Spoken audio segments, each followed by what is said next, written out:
Good evening, everybody. I'm going to call the regular meeting for Tuesday, October 26th of the Ojai City Council to order. Thank you for being here. Could I have a roll call, please? Councilmember Lara. Here. Councilmember Haney. Here. Councilmember Clapp. Present. Mayor Pro Tem Wyrick. Here. Mayor Blatz. Here. And could Councilwoman Clapp lead us in the Pledge of Allegiance, please? I pledge allegiance To the flag of the United States of America and to the republic for which it stands, one nation, under God, indivisible, with liberty and justice for all.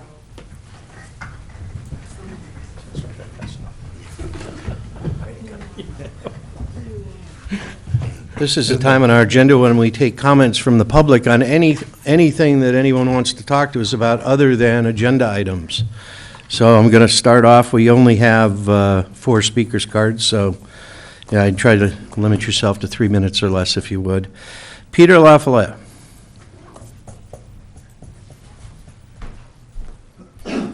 Thanks, Mayor Blatz. Everybody, just for the record, there was a recent bicycle accident right in front of Casa Larga restaurant. Because of lack of proper crossings there, marked crossings, there's been countless close calls as the people try to cross or go to Westridge. As seniors try to go from Whispering Oaks to the pharmacy, which there is no crosswalk at all. I called up the City Works Department, informed me there's been a $2 million grant to study the problem further. So I have news for the Department of Public Works and Caltrans. All the executives that came to speak with us at Whispering Oaks, and then they retired before the project was put in. So they're all show and no go. $2 million is a lot of money for no product, no crosswalk. So Caltrans. Department of Public Works, you need to earn your pay. The traffic is too fast going out of town. As people speed up in the morning, it's too fast coming into town. There's no barriers to traffic calming. We're asking for a traffic intersection, a light, a flashing traffic light with some sort of ribbed or stripped pavement, so it'll have that calming effect as cars realize that they're still very close to the city and the pedestrian, and even as they go out, that it's still a populated area where there's bicycles and people trying to get across. So, looking for some action on this early 17. Thank you very much. Thank you, Peter. Could we get a report from Mr. Grant on what's happening there? It's a very dangerous crosswalk, and a lot of people from Whispering Oaks use that, and there's nothing there. And it seems hard to believe that it would take $2 million to study something. I agree with Peter on that. It seems like we could do a heck of a lot with $2 million other than do a study. So how do we approach Caltrans on that to get a report? Well, I think the best place to start would be with our Public Works Director, Mr. Grant. Okay. And I need to speak with him and find out what's going on and where we're at with that. Certainly would be more than happy to arrange him to come forward at the next council meeting, Okay. if you would like, and we can bring a report to the council, as well as potential options that the council could consider, or whether that be further cooperation or pushing Caltrans or letters to Caltrans or elected officials. We can take a look at that for you. Could we also address other safety issues? You know, the other night I was, the crosswalk right by the dry cleaners and Ojai Pizza, I almost ran over a woman walking her dogs because she stepped onto the walkway and it was dark. I didn't see it. I didn't see her. So I pulled back around and apologized, but it's still the fact that someone could get hurt there. The other thing is that east-west corridor on the north side of town where all the motels and hotels are at the east end, and the fact that we have them again walk over all that dirt. I've talked to Greg about that too, and he says we're waiting on some type of study for sewer and for sidewalks. Can he, when he comes back to talk about Sure. Whispering Oaks, can he talk about all of those? Okay. Also, the sidewalk by the Arts Center. between Los Alamos and the Art Center. Mayor Pro Tem Wyrick. And also be prepared to talk about it precisely how and what jurisdiction the city has in terms of speed limits on state highways inside the city limits. Okay. Okay, all right. Betsy Bachman. Welcome, Betsy. Thank you. Thank you, Mayor Blatz, members of the council. I'm here representing the Women's Committee of the Ojai Music Festival. We have upcoming our major fundraiser in November, and I wanted to let you know what the funds go to.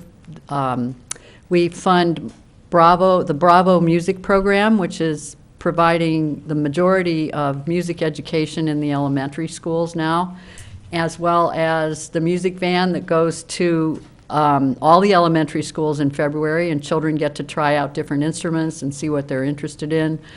We're also the primary fundraiser for the music festival and for all these education programs.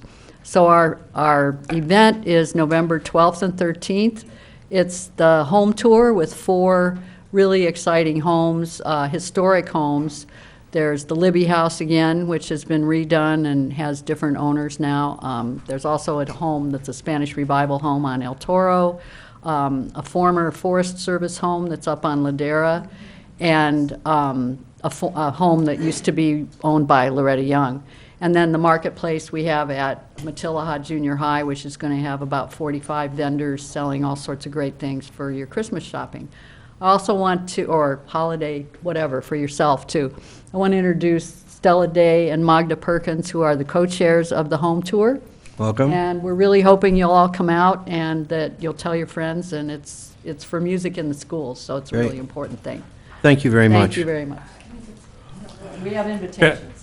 Betsy, can I ask you, can you come to the Libby Bowl Committee, the Arts and Festival Committee? We meet on the same council days, the same mornings at 8 o'clock. Could you come in and do a simple presentation as to the education that the music festival is providing? I don't think that we know enough about it. Okay, I So- can pass that along to the people at the festival. Right. We're the women's committee, you know, we're just Okay. all volunteers and everything, but, so I'm not real familiar with that, but, so you'd like someone from... You know what, then I'll contact Jamie. Yeah, Jamie or... Bennett. That'd be great. Okay, Okay, great, great. thank you. Thank you. Thank you, Betsy. Ann Scanlon? Good evening, Ann. Good evening. Nice to see all of you. Thank you for letting us come and present our information. I have happy news, too. I want to remind you that the reception for our new exhibit at the museum was about a week and a half ago, and it was a lovely reception with the art from the city of Ojai and the art that the museum owns. And if you haven't been to see it, it's really worth going by to see because the staff has done a wonderful job. And we're so glad that we can have the city's art at the museum to protect it and keep it in a really great place in our collection. So please come by and see that. Everybody that was there said it was a wonderful exhibit, and all the OSA artists were there and artists that had paintings in the exhibit. So it's worth your time to drop by. It'll be there until, I think, the end of November.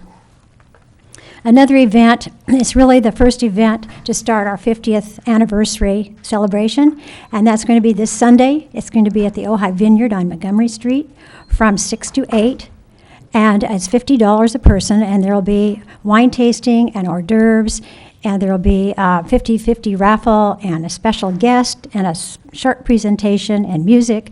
So it's just going to be a party to celebrate the beginning of our anniversary year. The other event that's coming up on November 5th is a Family Fun Day at the museum, and it's going to be free to the public. It's from 1 to 4, and it's going to be games and party for the families. We'll have birthday cake and lemonade, and there'll be a bouncy house, and it's just going to be a lot of different activities for families to come and enjoy their day together and to help celebrate the museum's birthday. So we hope that people in our audience and people that are watching on TV will come down and have fun with us. Thank you. Thank you. Hold on, Mayor Pro Tem Quick Wyrick has question. a question. Yes. I'd love to see another event on the horizon, we're out there, the ribbon cutting for the new art, the Gates Has Art installation. now that we've finished the playground. That artist is pretty well done with that. I would just love to see it. Well, as soon as We're on the we, horizon. it's down the road, and when we get them, we will have a ribbon cutting or some kind of a special celebration, because they are beautiful gates. They're works of art, so I think everybody's going to be very pleased with the way that will look. And I think it's going to draw people to town to see these beautiful gates by Doug Lochner. So we'll let you know when that's Okay. going Thank to you. happen. Great. Thanks. Thank you, Ann. Jane Weil. School Board Member Jane Weil, welcome. I'm speaking as an individual tonight. I just wanted to speak against your thoughts of banning leaf blowers. I know it's not on the agenda tonight, but you had discussed it, and I know there was a lot of people here that night concerned about health issues. And I just, we're a horse town, and we have Santa Ana winds, and there's going to be stuff blowing around all the time, even without leaf blowers. It's been that way. So I understand their concern for the health, but I also, we have a moratorium, or we have a tree protection. And oak trees are very dirty, and they drop a lot of things, and it's very hard for businesses to keep up their properties with oak trees. So I think protecting oak trees and then banning leaf blowers are sort of contradict each other. To hopefully have a compromise where you could look at the differences between residential and commercial properties. Obviously, for the school district, for the big properties, even all, I live across the street from the park, the rec center.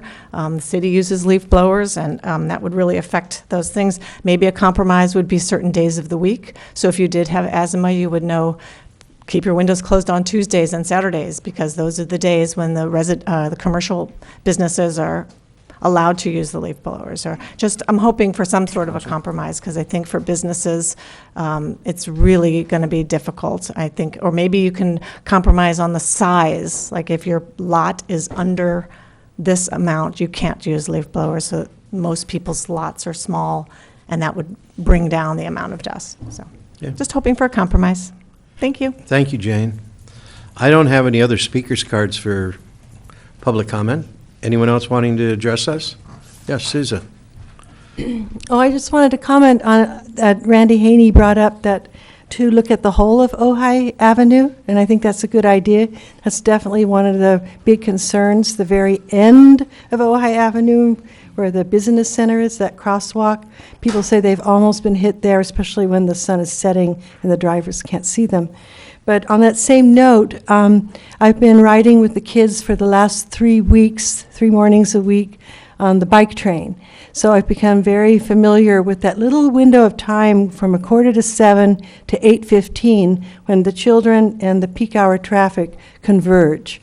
So to me, we've been studying this for 20 years, but maybe, and I know that the Complete Streets Committee is going to be presenting the bicycle pedestrian master plan update fairly soon, but we're thinking of some emergency, not emergency, but maybe there's some cautionary measures that we could put in to really alert drivers to the kids. Ideally, we'd quickly just remove the parking on one side. That would solve all the problems. But even signage, even just something that reminds drivers to slow down for the school children. Thank you.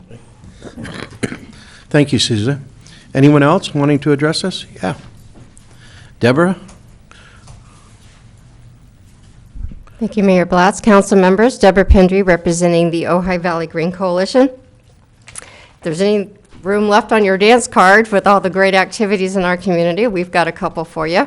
We'll be in partnership again with the Ojai Film Festival, presenting a water-themed afternoon on Sunday, November 6th. That'll be at the Ojai Art Center, which is 113 South Montgomery Street in Ojai. Starting at 2:30, we'll screen and discuss the animated short film, The Cycle of Insanity, The Real Story of Water, and then followed by our feature film, which is called Beyond the Mirage, The Future of Water in the West, and then we'll have a panel discussion with that. At 5 p.m., we move into the gallery for a reception and a water mini expo. Just want to let you know a little bit about our panel. It includes our local award-winning journalist, Kit Stoltz. He'll be the moderator. Then Tom Ash is coming back to town. He's a senior environmental resources planner for the Inland Empire Utility Agency. Paul Jenkin is the Ventura campaign coordinator for the Surfrider Foundation. He's been working on the watershed issues since 1994. And then Stephanie Pinstall is professor and residence director of the California Center for Sustainable Communities, Conducting Science for the Public Interest, and Institute of the Environment and Sustainability. So it should be, and they all really, a lot of focus on water issues. So ticket information is at the OhaiFilmFestival.com, and then event information is at the Ojai Valley Green Coalition.org. Then, as you know, Save Our Water Ojai is a campaign of the coalition to catalyze a collaborative approach to saving, retaining, and reusing water resources. So on Saturday, November 12th, we're hosting a Lawn Be Gone and Harvest the Rain workshop. That'll be from 9 a.m. to 12 p.m. You'll find ways that you can, simple do-it-yourself projects that can maximize your ability to capture rainwater, and ways that we can remove our turf and replace it with more water-wise landscaping. So it's $10 for Green Coalition members, city residents, and anyone who pledges to ride their bike to the event, and everybody else is $20. You gotta be in there somewhere. So both of these educational events are made possible by City of Ojai support and a SoCal Gas grant. And again, OhaiValleyGreenCoalition.org is where to get the latest and greatest about community education and environmental issues. Thank you. Thank you, Deborah. Anyone else wishing to address us? No? Oh, all right, come on up. Hello, my name is Renee Roth, and I just want to say something really quick. This movie, Beyond the Mirage, is amazing. I've talked to some people who've already seen the movie. It's a must-see for understanding what our water issues are in the Ojai Valley. I've had several people tell me it's changed their outlook completely, because what it does is it helps us frame the idea that our water resources have to come from many different places. There's not just one answer, one solution. There's many different things. So it's like having a portfolio that you invest in. You don't put all your money in one basket. You put your water resources and your investments in your water resources in different places, and you look at the returns on your investment. And we're at that point where we've got to start looking at our water resources, and I thank you for starting to do that. Thank you very much. Renee. And thank you for what you and Deborah do with the entire Green Coalition. Yeah, thank you. Anybody else? Yes, Johnny. Just a quick question on, or sort of a point of order. Is this the regular meeting?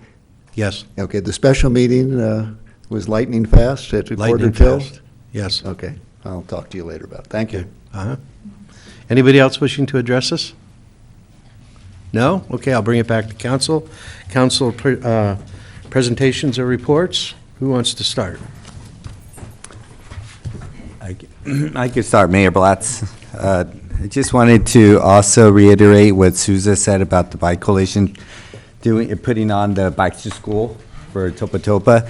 I have to apologize to them because I wanted to sign up, but I just got extremely lazy, so I couldn't ride bikes with the kids. But I have been on their email list, and I've been hearing all the updates, and I really commend them for trying to communicate and trying to improve this Bike to School it seems like every single day there's communication about how they could improve their current route to school. The safety is a huge issue. I know I've talking to the city manager about it, and unfortunately, because it was just so sudden, we felt that probably the city couldn't chip in with the signs or talk about the signs. But I think that we have a good city manager, and I think that we'll have discussions with Toby Green and James about possibly doing something with signage, maybe in the future. But it's a great program that the Bike Coalition has taken upon themselves to really improve or encourage bike rideability. And then the second thing is, I do want to I don't know where the ad hoc committee is or where we are on the agenda, but I just wanted to throw out, in case we don't get to the last item, we did talk about putting the discovery of cultural resources on the agenda as soon as possible. So I just want to make that aware, not just throw it out there in case we don't get to the last item. I think it would be more appropriate to talk about it at that item.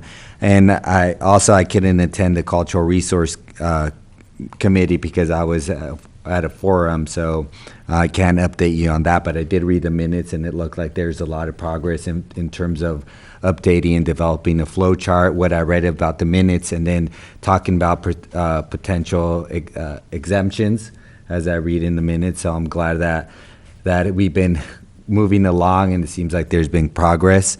And I think that's it on my report. So, Mayor, Councilman Wyrick and I did attend the State Water Project tour, which was incredible. And I'm not going to speak to it, but on the December 19th or the November 19th meeting, I will bring in some information that we received and allow the community to download that information. It's just incredible. If they put it on twice a year, it's open to anyone that signs up for it. So anyone in the public, once you see some of the information that we bring back, you're just going to be in awe of the Sacramento Delta ecosystem, how long it took to develop it, how short a time it's taken the human beings to almost destroy it, and how important it is to the water sources of Southern California. So there's a lot to be shared in that. Councilman Savarro's right. Cultural resources are moving forward. I'm not sure if we're going to be ready by the 19th, but we're going to push for it. And that's all I have. Okay. Councilwoman Clapp, anything? Not just yet. Mayor Pro Tem Wyrick? Yeah, I've conveyed to the city manager my wish that, and I'll just share it with everyone, that we set up a special water section for resources, for reference materials, reports, everything light on the city website. There's really nothing else like that available in the valley right now. And I think we should have a special section with the burgeoning numbers of reports, resources, PowerPoint presentations, et cetera. We're the natural facility for combining and all that information in one place, and I just request that we do that on our website.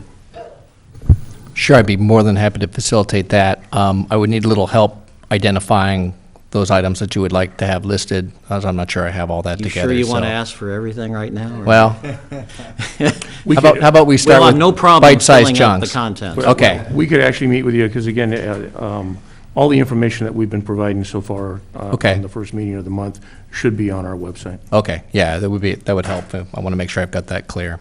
Thanks. Councilwoman Clapp, anything? I think later. I just thought that as most people know, I sit on the OBGMA, which is the water agency for the water basin, and we have our board meetings the last Thursday of every month at 5 o'clock at the Wild Tennis Academy conference room, and it's open to the public. It's a noticed meeting.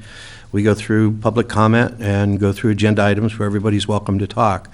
But I thought it was interesting because in preparation for this month's meeting, I received the agenda, and looking at some of the water usage for principally the water out of the basin, where we've been saying that they've substantially been using less. I'll just give you some interesting statistics, and I'll compare it to periods. January, February, and March of 2015, there was a total of 755 acre-feet extracted from the basin.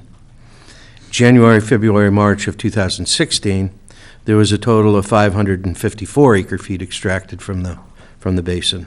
Considerable difference, almost 200 acre-feet less. April, May, and June of 2015, there was 1,062 acre-feet extracted.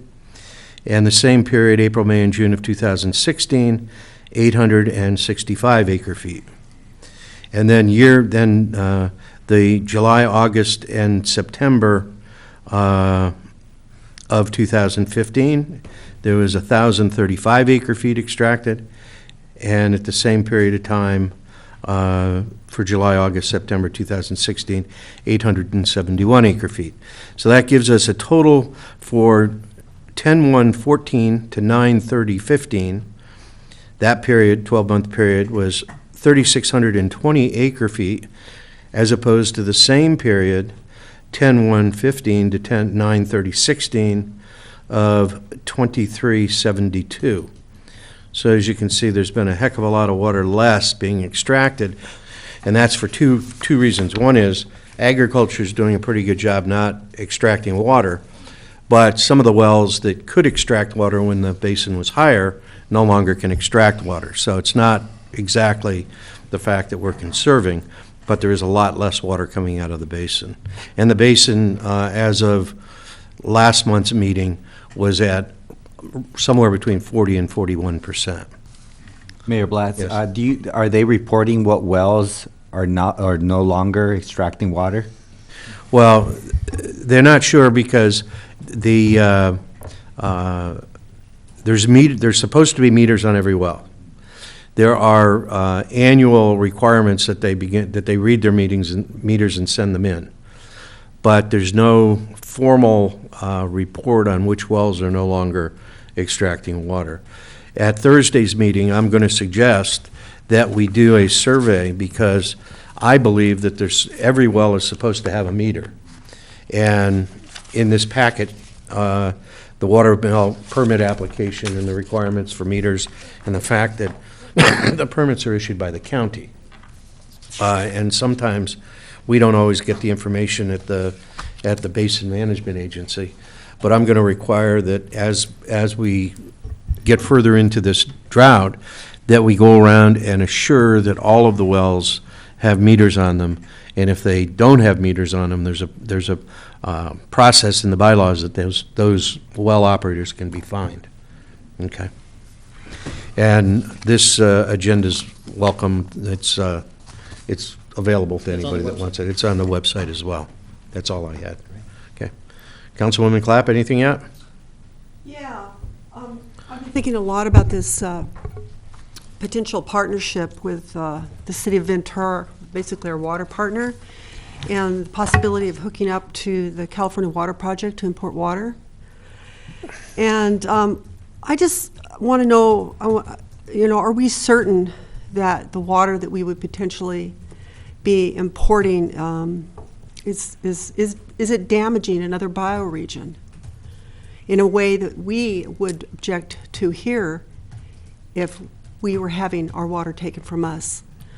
I think it's very important that we walk the walk and talk the talk. Let's walk the talk here about our environmental stewardship and awareness, and that we don't do things to another community because we haven't implemented water-wise standards or adopted a lifestyle that lives within our means here in the valley as far as our water usage. So I just think it's something that we really consider strongly before we buy into borrowing a lot of money and importing water that will be extremely expensive, and the potential damage it could be doing to other environmental bioregions that we can't see.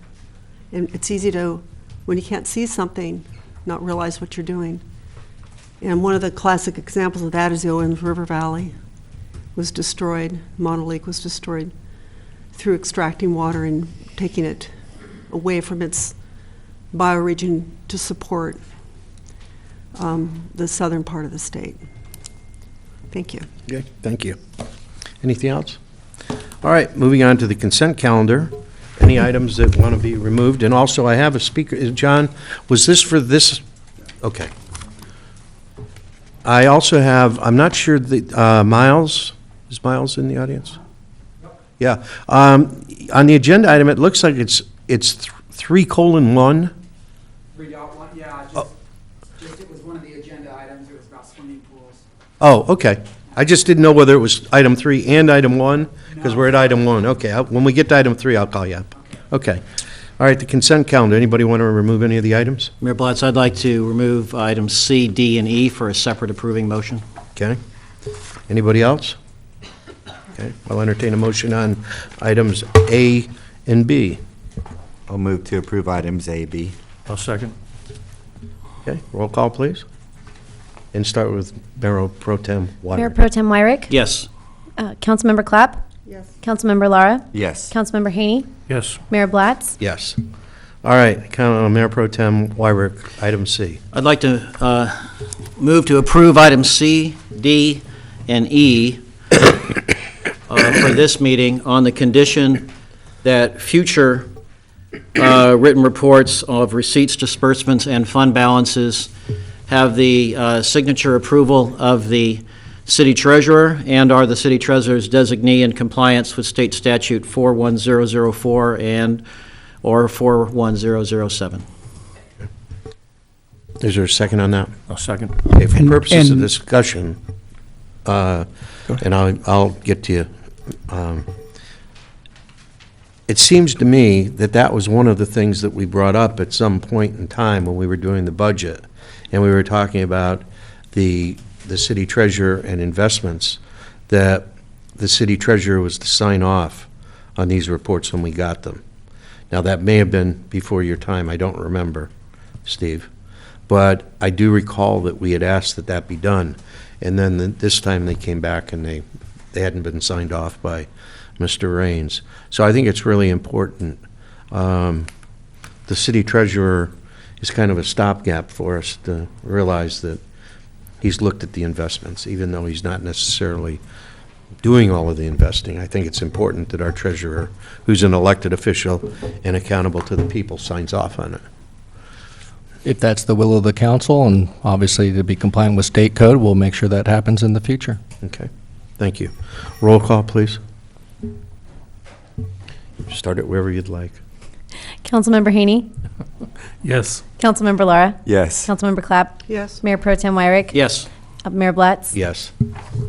All right, moving on to our first discussion item. Number 2, moratorium and prohibition on the issuance of private water well permits. Mr. McClary? Yes, thank you, Mr. Mayor.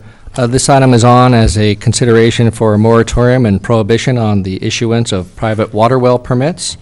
The recommendation is to receive public comment, and then the further recommendation by separate motion and vote. Staff is recommending that the council adopt an urgency ordinance which would establish a moratorium and prohibition on the issuance of permits for private water wells and establishing certain exceptions and procedures for waivers thereof. This would require 4 affirmative votes. And then the second part of that recommendation is to introduce and read the title of a non-urgency ordinance that would establish a moratorium and prohibition on the issuance of permits for private water wells and establishing certain exceptions and procedures for waivers thereof. And that requires a majority vote. As council probably recalls, previously in October of 2014, the county and the city both adopted urgency ordinances establishing moratoriums on new water well permits. The city adopted its temporary moratorium under Government Code Section 65858 as an urgency interim zoning ordinance. The moratorium was extended twice in accordance with law, and it expired on will expire on October 28, 2016. In adopting the interim zoning ordinance, the council cited the need to stabilize groundwater conditions until a groundwater sustainability plan is adopted for the Ojai Valley. As you all know, we continue to be in severe drought. We've been under the governor's proclamation of a state of emergency since January 17, 2014. And as we know, the last winter did not bring any relief to Southern California, including our region. The city does have power to adopt a new moratorium on private water well permits. You can do this under the existing laws to protect public health and safety under Article 11, Section 7 of the California Constitution. So that is within the city's council's power, independent of the authority utilized for the previous moratorium, because this moratorium would be considered necessary for the immediate and continuing preservation of the public's health and safety to ensure the continued protection of the city and the valley's limited groundwater resources. And I will turn this over to the city attorney for some additional detail. The moratorium as proposed would prohibit the city from issuing permits for the construction of new water wells or modification or repair of existing water wells with specified exceptions and a waiver process for special situations. I'll briefly go over those, and I know the city attorney will give some further detail. The 4 exceptions would be water well permits basically for repair or modification or replacement of existing permitted water well, or for water well permits for backup or standby wells which do not initiate any new or increased use of groundwater, Or C, water well permit applications filed on or before the effective date of ordinance number 847, or water well permits provided that the Groundwater Sustainability Agency has adopted and submitted to the Department of Water Resources a groundwater sustainability plan or an alternative plan for the Ojai Valley Basin.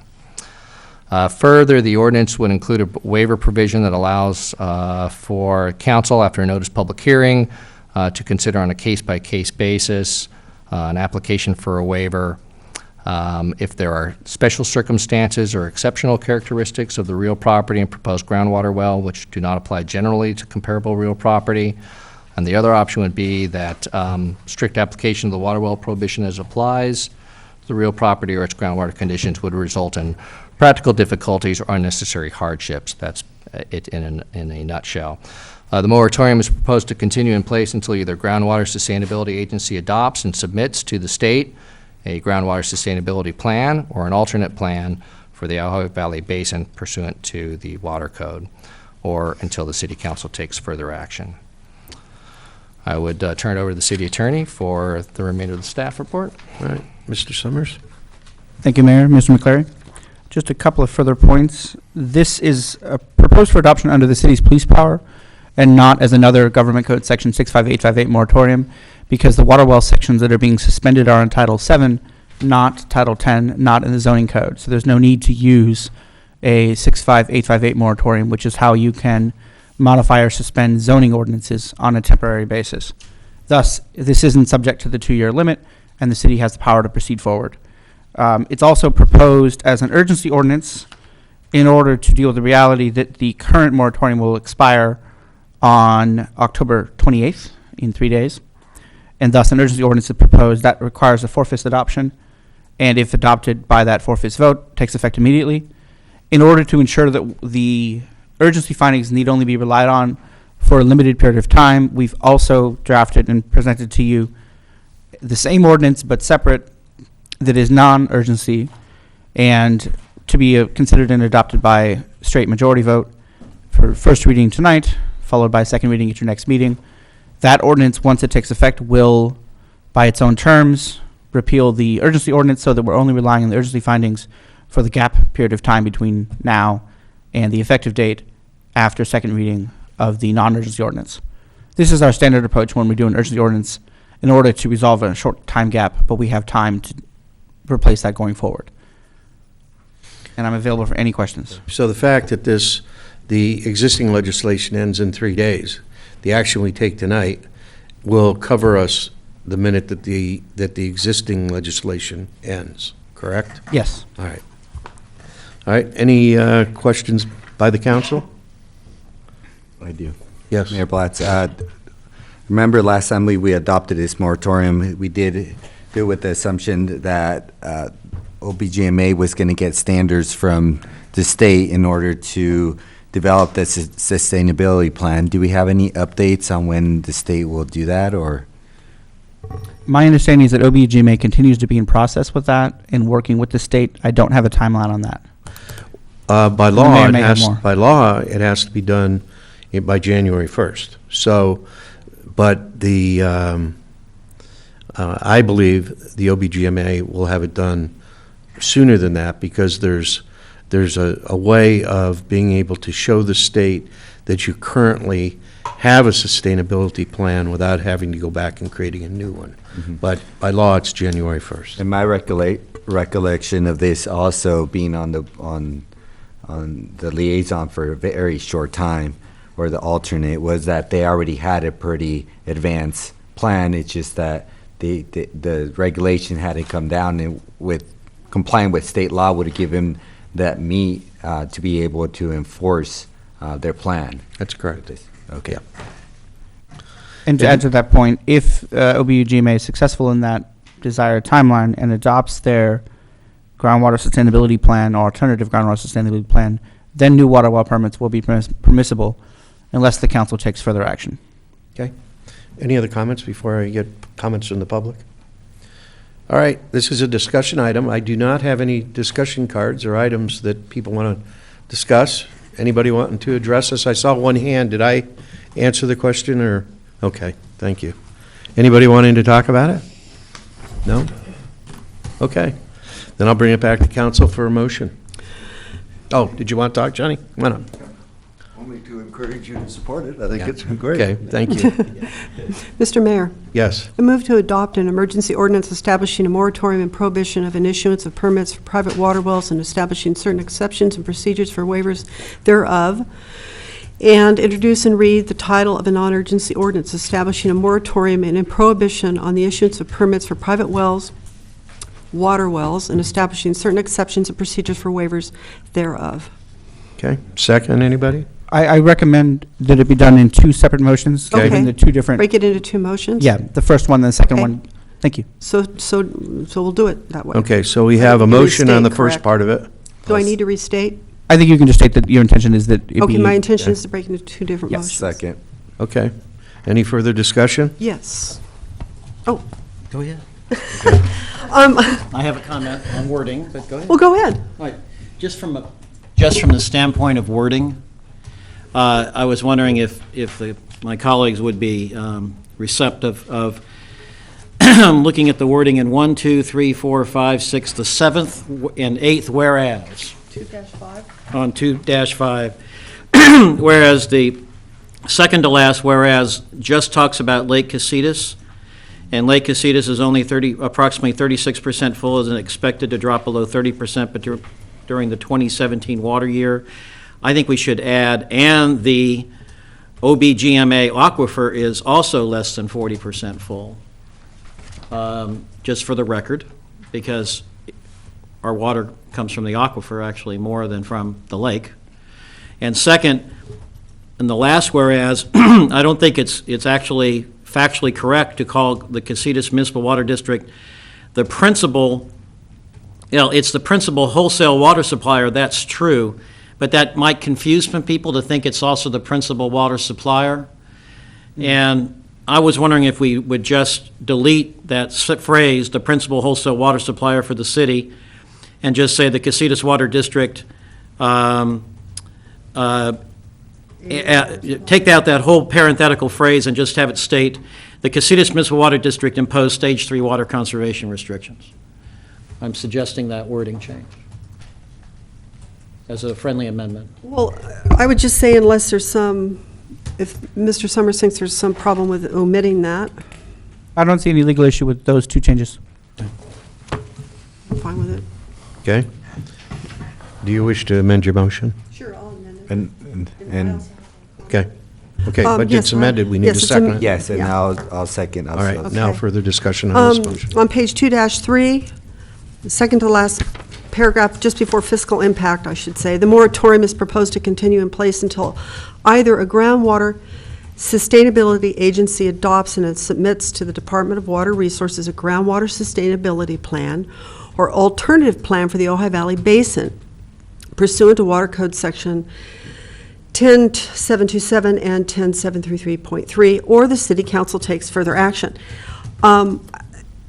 That's very nebulous, number one, the last statement, or the city council takes further action. And also, if a groundwater sustainability management plan is created, that doesn't put more water in the lake, that's just a plan.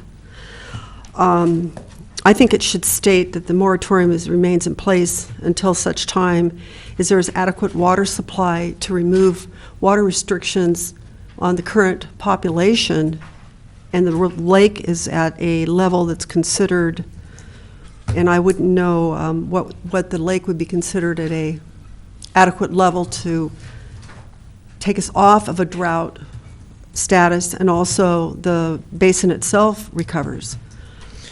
Mr. Summers, can I ask you,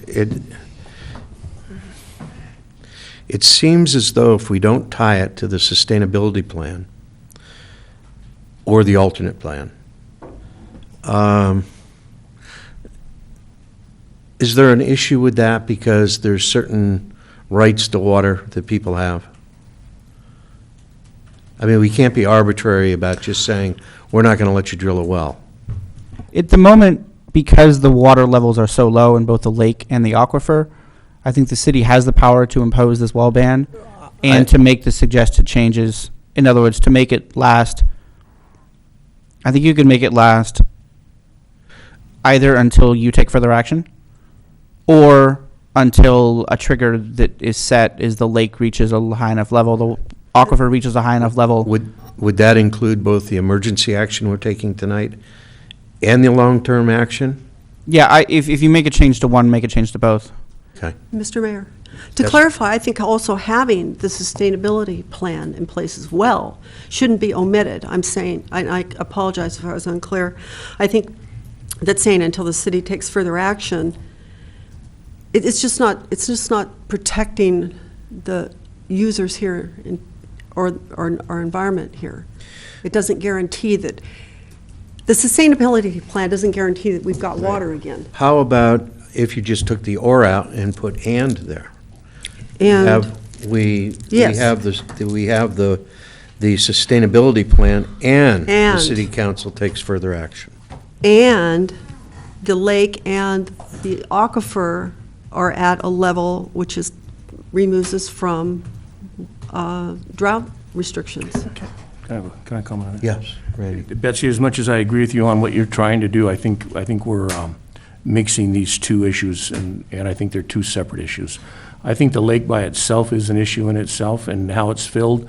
For instance, when it was at 50%, there were no stage 1, stage 2, or stage 3. So under that idea, if it reaches 50% capacity, that would kick in and the moratorium would be removed.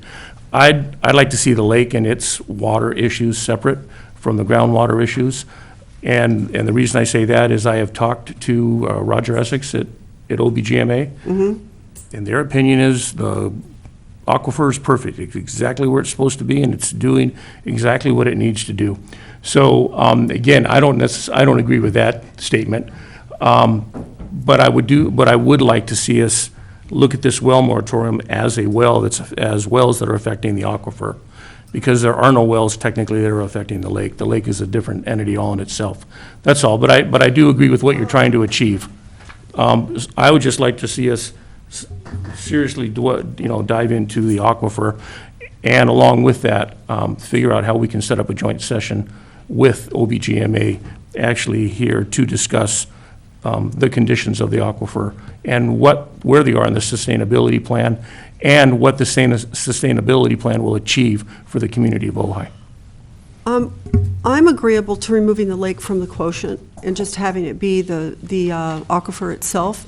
But I think also tied to this has to be we shouldn't allow any wells to be drilled until we are all off water restriction and the drought is declared over. So how do... Well, I think if we say, and until further, how did we word it? I'm so used to saying Till further. further order action of the court. council. And the city council takes further action. Then the onus is on the city council to do something affirmatively before the moratorium would stop. We can't. Are they? Really? What? I think that if you say the city council takes further action, Yeah. you want to leave that in there and not have anything about until such time as water restrictions are removed? No, because I think What's- the city council has the best judgment when that time arrives. We can't bind future councils, and whether you have that in there or not isn't going to make any difference. But the council has to take an action to stop the moratorium. Maybe Mr. Summers could, I don't know. Matt, do you have any suggestions on that? Uh, I'm comfortable with until further action of the council, but I'm not sure if there's any way you want to beef that up or not. A couple of points. One is bear in mind in all of this, the effective date as stated in page 2 of 3 in the staff report is built into the ordinance in two places. It's built into exception D, or the fourth exception, when a sustainability agency adopts and submits a groundwater sustainability plan. So bear in mind that in any eventual motion, we have to delete that exception if the goal is to not have that be the trigger. And then the rest of it's captured in section 9 and effective date. But now to the merits. You might just consider structuring it as further action of the council for two reasons. One, there is no clear date when the drought ends. There's a variety of declarations that will be made when the drought ends, the state will do something. They'll lift their emergency water restrictions. Golden State will lift its water restrictions. Casitas will lift its water restrictions. All of these things will happen at different times based on different metrics.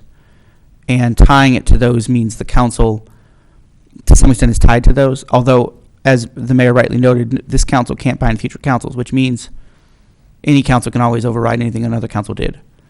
So, setting it as further action on the council means that it would continue on its own, independent of what happens with other agencies, until the council finds that it's ready. And I would expect that staff, once the groundwater plan is adopted, we'd let the council know, and council could consider whether you wanted to lift it. A real quick question. Isn't having the fact that you have, until the sustainability plan is adopted, isn't that binding a future council as well? Unless the council takes further action. In other words, So then what's the harm of also having until the drought's removed, lifted, or the drought restrictions are lifted? the only thing is, in terms of clarity, what is meant by drought restrictions? If you're going to go that route, make sure to specify exactly which agency is lifting which restrictions. Because just saying when the drought's lifted doesn't provide enough clarity to understand what the Our water, ordinance is. I guess it would be both Casitas and Golden State, because both of them have service Ojai. That would It's be one the city approach. of Ojai. The only comment I have to that is, why do we want to rely on them? If they, let's say they do whatever they're going to do to take off restrictions, why do we want to be bound by their actions to remove our moratorium on wells? Why don't we want to have it come before us when we can examine the situation as it is then, and then we're either going to take some action on it or we're not? And that I think would it's come up. much better in our hands than somebody else's. I guess it would be if you trust their metrics. Well, And trust future councils. That's what you're saying. Or trust the agency that they're giving you the right information. Well, but if we say it's going to require another action by the council, then we're not dependent on them giving us the right information.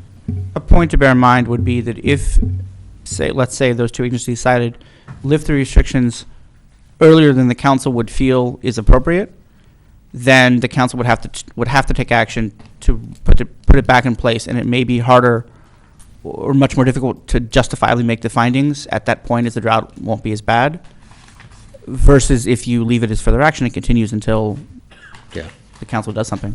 And not only that, if we leave the sustainability plan in there and they do it, and that was the basis for doing the first moratorium, the sustainability plan is nothing more than a sustainability plan.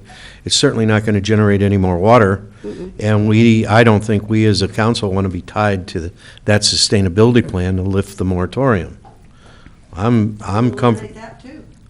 Well, that's what I think we should do. I think we should put it into place and leave it in place until the council takes further action. And eliminate the moratorium. I mean, the sustainability plan Right. as well. Fine, I'm fine with that. As long as we can do that legally.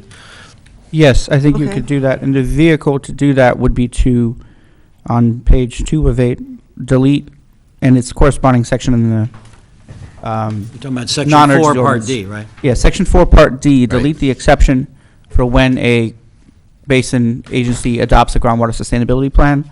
And then on section 9, effective date, leave in place, shall continue until terminated by the council. And note that the urgency ordinance is terminated when the non-urgency takes effect. But the non-urgency has the same language in the same two places. Right. Anyone else want to comment on it?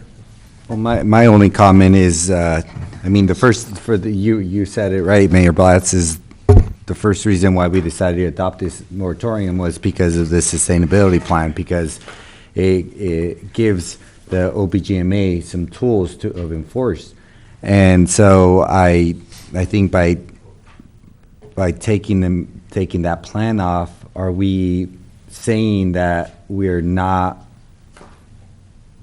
don't trust OBGMA sustainability plan? And that's my issue with taking that out. I mean, I think that what Councilmember Clapp had brought up is, it's good reasoning, but I think we could do it by just adding simply the city council takes further action. And maybe add your word in to make sure that we actually, it comes back to us and if we need to, if we have further questions and we want to take further action, we will at that time. But I think stripping that phrase, I don't see it being beneficial. Yeah. I don't mind leaving it in there. It doesn't hurt us. It's just I don't want it to be a triggering event that causes us to have to do anything. That's very legitimate. Okay. But I don't mind leaving it in. Mayor Pro Tem? I'm not sure I fully understood the point about leaving it in as an exception means that becomes when the moratorium would effectively be lifted. Right. And that's what I understood wasn't the goal. No. I'm going to suggest some wording to amend the motion. Councilperson Yeah, Clapp? go for it. Section 4D be amended, and see how Mr. Summers likes this. We simply leave the wording alone, and at the end, say, and the city council has taken further action to accept the plan.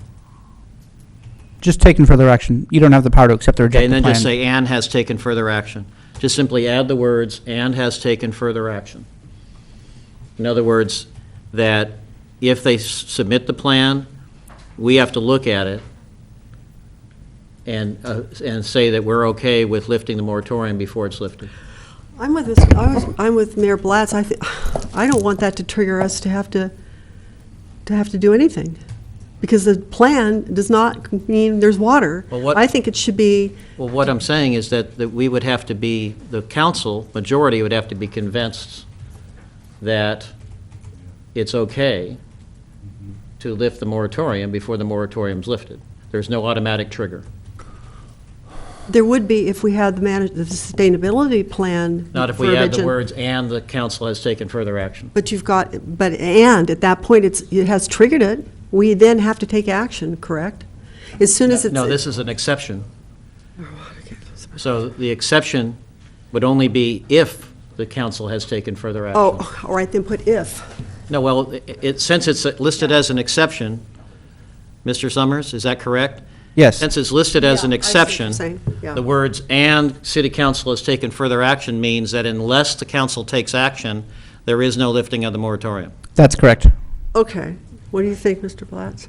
I'm good leaving it in as long as I know that the council has the final say. Exactly. I that's think what- we're both trying to do the same thing. That's on what this. my suggested The amendment language, is. Fine. the language from the Mayor Pro Tem accomplishes that goal. Okay. All right. So Then we have a new first motion. Correct. And we have a second? Do we have a second? I can't. Okay, did you make the motion? I made the motion to amend. So. It do you could wanna also be re- accept- Do you want to state it again?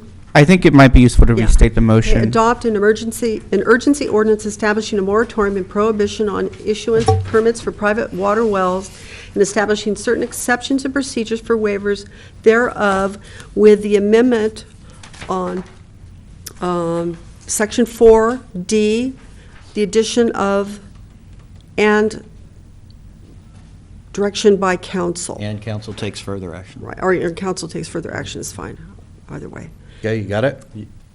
And that would also include the two changes to the recital on the first page. Right. That's Being correct. to add at the end of the second to last recital on the first page, and the OBGMA aquifer is less than 40% full. And on the last recital on the first page, to delete the phrase, the principal wholesale water supplier for the city and the wider Ojai Valley. Okay, Correct. that's your motion. Yes. Second? Second. Any further discussion? Okay. So All right. can I Yes. clarify the amended part on the seventh whereas? Is that what are we adding or striking? Because I'd like to strike that whole whereas, the same with the eighth whereas, as well as the ninth whereas, because they all pertain to Casitas water. What page again, please?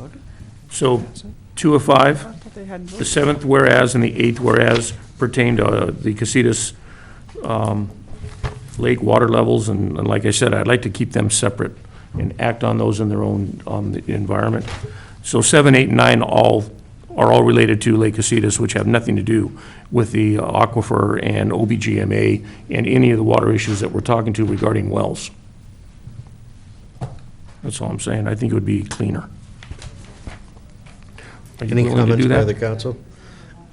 I will, the only thing I can comment on that is that while we're dealing with the aquifer with the wells, there could be a situation where the aquifer might have water and the lake doesn't.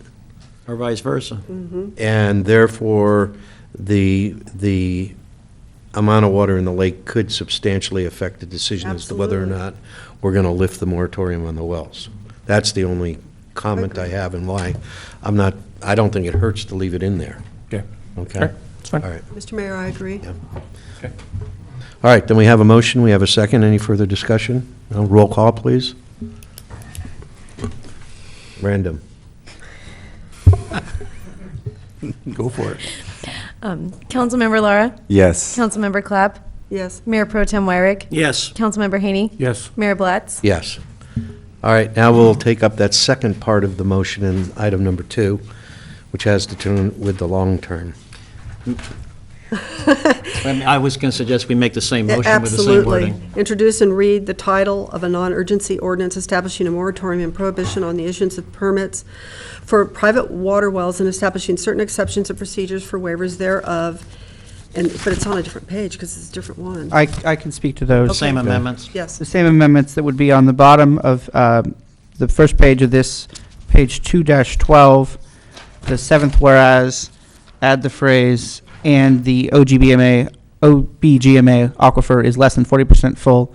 And on the last whereas, on page 212, delete the phrase, the principal wholesale water supplier for the city and the wider Ojai Valley. And then on page 215 at the top, section 3, subsection D, at the end, add, and the council takes, and the Right. council has taken further action, Yes. Okay. Yes. and leave the rest in So place. yes, All right. as amended. please. Second. Okay. I just also want to, before we have any discussion on this part, I just want to make sure that the record reflects that we had a 5-for-5 vote on that first one. Because of it being an urgency matter, we needed 4 votes. This one, we only need 3. All right, any further discussion on this? Okay, roll call, please. Mayor Pro Tem Wyrick? Yes. Councilmember Haney? Yes. Councilmember Laura? Yes. Councilmember Clapp? Mayor Blatz? Yes. All right. Nothing further on item number 2? All right. Moving on to item number 3, consideration and potential adoption of an urgency ordinance under Government Code Section 65858, imposing a limited 45-day moratorium on certain new and expanded commercial development projects requiring new, expanded, or greater than 10% additional water capacity replacement, water service connections, and new swimming pools. And I want to just make a note on this, that I want to make sure that not only the public, but the council is aware that under this broad agenda item that I brought forward having to do with commercial, a commercial moratorium, also a residential moratorium can be discussed and acted on tonight, because I know that that's something that's important to Councilwoman Clapp. So I want to just make sure that that's the case, correct, Mr. Summers?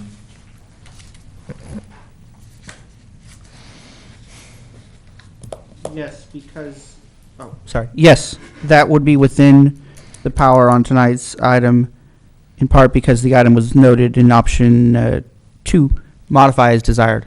I think Okay. you can discuss it. All right. Mr. McClary? Yes, thank you, Mr. Mayor. Our recommendation is to first receive public comment, and then there are several options for the council to consider tonight, including one, to consider adoption of an urgency ordinance that would impose a limited 45-day moratorium on certain new and expanded commercial development projects requiring new, expanded, or greater than 10% additional capacity replacement, water service connections, and new swimming pools that would require a 4/5 vote. Another option would be to modify the development moratorium as desired and adopt as modified. This was the point that the city attorney just spoke to. This would also require a 4/5 vote. Other option would be to defer consideration of a development moratorium to a future council meeting or not adopt a moratorium at this time. At the August 30th meeting, the city council did consider whether to direct staff and the city attorney to develop and prepare a previous moratorium.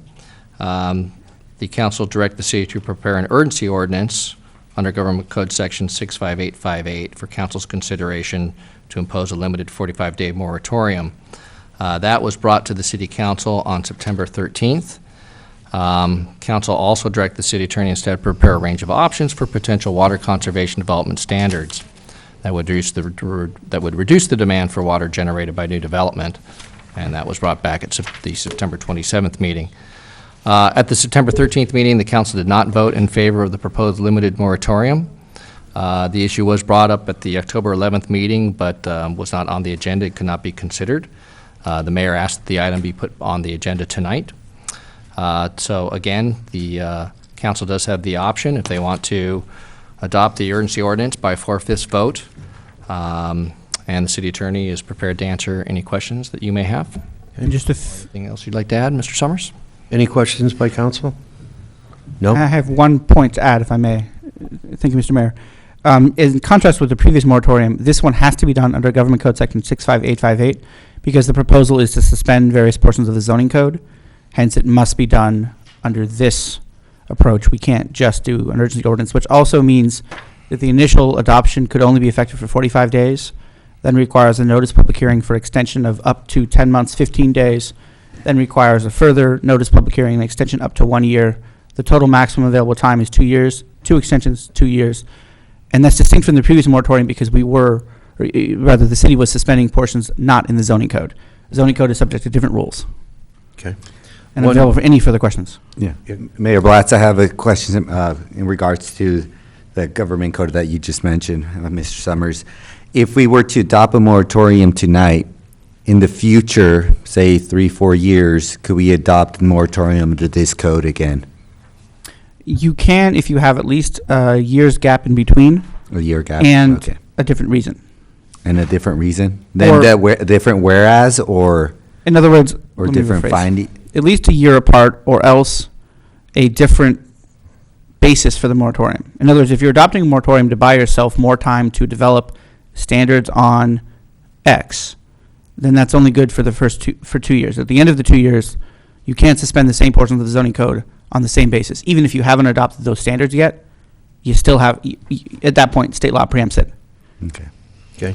One other thing that I want to point out, and then I'll get to you, Councilman Haney, is that I requested that an item be put on every agenda. Last month, if you recall, we sent to the Planning Commission the new building standards for water-wise construction. And I don't want to lose sight of that. I want to make sure that we are briefed every meeting on what status we are with that. And that was simply because at the time we'd had votes on moratoriums, both commercial and residential, and both of them had failed. And I wanted to make sure that we were keeping tabs on the standards that were going to the Planning Commission to be reported back to the council every single meeting. So we're going to have that agenda item on every single meeting's agenda till we get them back. That's also part of a discussion that we can have here if we need to know what's going on with that. Okay? All right. I only have one speaker's card, but everybody's welcome to talk if they'd like. This is Miles Delmo. Can you address that point? Do you want me to say it real quick? Thank you, Mayor Blatz. We discussed this about 2 weeks ago. Last time, I think it was on the moratorium of swimming pools for 65 days. And you took pools out of the equation due to the fact that, or just the idea that they aren't a huge draw on water resources. They're actually positive if they're replacing grass, and they're a nice storage facility if ever needed to be used for an emergency use or something like that. And we also took the permits that were pulled this last year and realized that there were only like 2 to 3 pool permits that were pulled this whole last year. And so I think the idea was that pools just aren't a huge strain on the drought. And I'd just like you to reconsider that as you consider this moratorium. Okay. Thank you, Miles. Thank you. Anyone else? Yes. Mr. Quillisi. Thank you, Mayor Blatz. As you consider this moratorium on commercial development, there may be one unintended consequence. Within the last 3 months or so, we all got pretty excited about Boku Foods moving up here and establishing their business within the old Ford dealership. I don't know if their water needs consist of those things that would fall under this moratorium or not. But if they do, then I think perhaps you would want to reconsider whether or not to stop them from developing or redeveloping the old Ford dealership. And I have no financial stake in this, but it looked to me, as I think it looked to most of you, like a good thing for the city. And so I would urge you to consider that as you look at this moratorium. Thank you. Okay, thank you, Mr. Colsey. Anybody else? Mr. Johnston?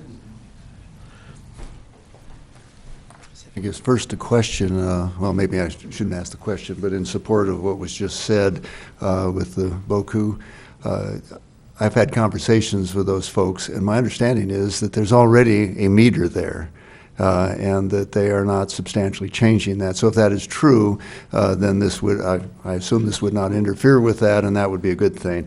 I'd just like to urge the council to do as you have just done on the other moratoriums and pass this. I think that it's important that there be a consistent message to the public that this is in fact a critical time. The drought is not going away soon, and more importantly, if you've been reading the paper in other jurisdictions, people are getting concerned or tired of the conservation efforts they're being asked to make, and I think by doing what you may do if you support this motion, you will be encouraging all of us conserve, because conservation is really the best we can do in the short term until Mother Nature, does her part. So, thank you. Thank you, Johnny.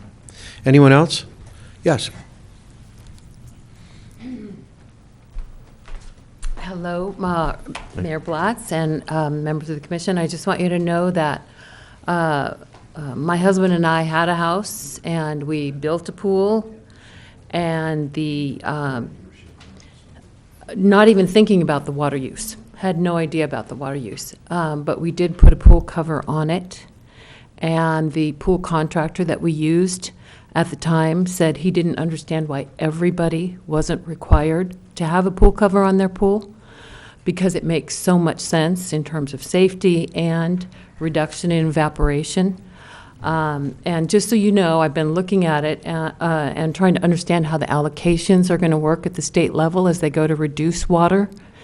And pools are considered a water user the same level as turf grass. So when they go to start restricting turf grass water, they're also going to be restricting pool water. So that's just a point of information. Okay. Thank you. I appreciate that. Anyone else? No? I'll bring it back to council for further discussion or a motion. Mr. Mayor, Yes. I will make a motion to consider adoption of to adopt an urgency ordinance under Government Code Section 65858, imposing a limited 45-day moratorium on certain new and expanded commercial development projects requiring new, expanded, or greater than 10% additional capacity replacement water service connections and new swimming pools. Is that it? Yes. Okay. Is there a second? I'm going to second it. Oh. Well, I was going to second for discussion purposes, but all right. I had a couple questions Okay. for staff. In terms of, do we know how many commercial development projects the city does in a year basis that requires new, expanded, or greater than 10% additional capacity replacement water services? Not offhand, no, I wouldn't know that off the top. We could find out for you, but I don't know it. Is it a substantial amount, say Well, 50% of the permits are pulled, or is there?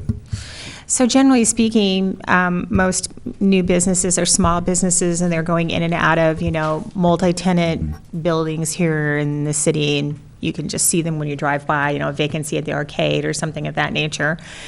We have of late had some, such as the Topo Winery, where there were abandoned buildings that were abandoned for a long period of time and then brought back to life. And so Did they request an expanded meter?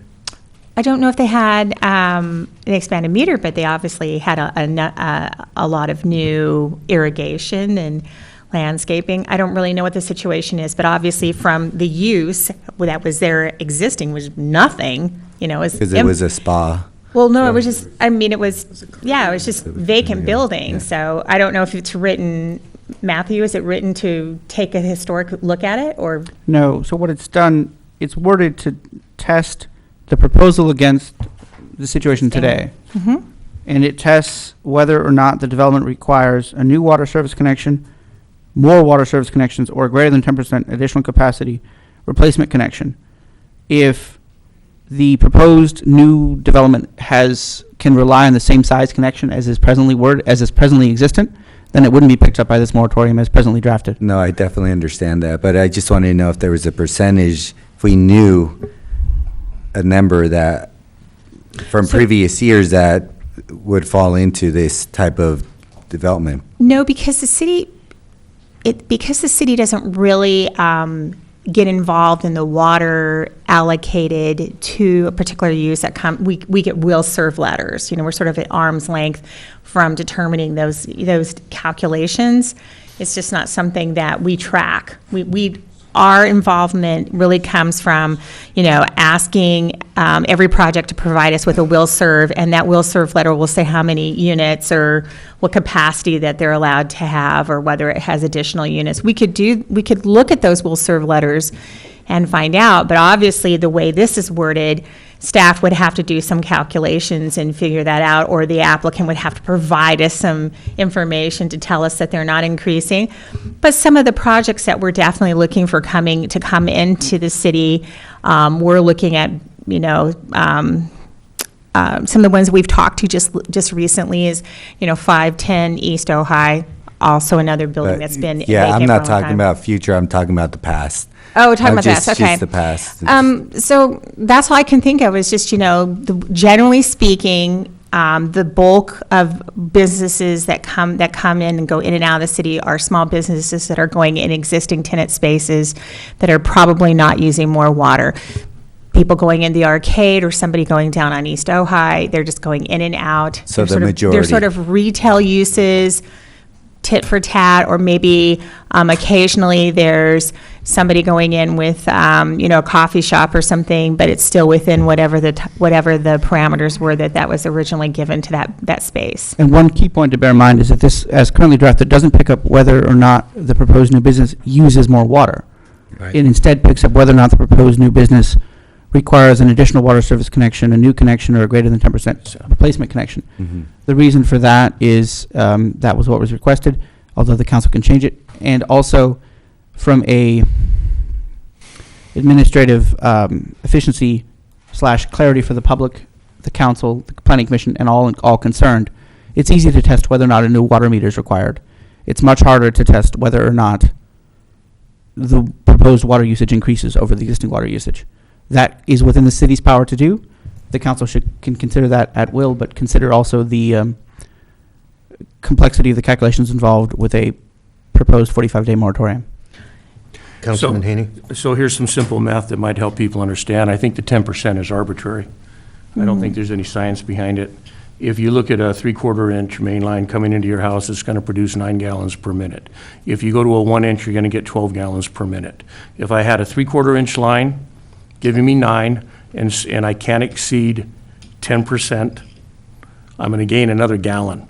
So you see, that 10% doesn't really mean anything. It's the same thing if you look at the 1 inch is 12, 1.25 is 16, 1.5 is 25, and it goes on and on and on.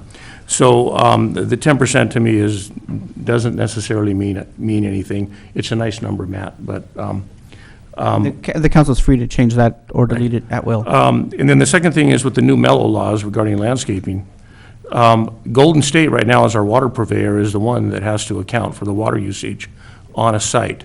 You are required by law to develop a water plan for that site, submit it to the state, submit it to your water agency, And if we were the water agency, then we would be accountable for that water usage. Right now, Golden State is, and Golden State is the one that has to ensure that the winery, for instance, is in compliance. The same with the hospital, that they're in compliance. So, again, we're not in that type of business. So we need to recognize that. So I just hope Okay. that information is, Thank you. clarifies some things. I just have a couple of comments. It always is scary when the people that are in the business of selling water are the ones, and profiting from the sale of water, are the ones we're relying on to help us in some sort of a drought situation. Right. I don't look at the number of commercial projects having a great deal of importance when considering this motion, and I'll tell you why. Let's say there were no commercial projects last year. Then this moratorium's not going to affect anything. Let's say there were 10 commercial projects. Then aren't we saying that we really need it?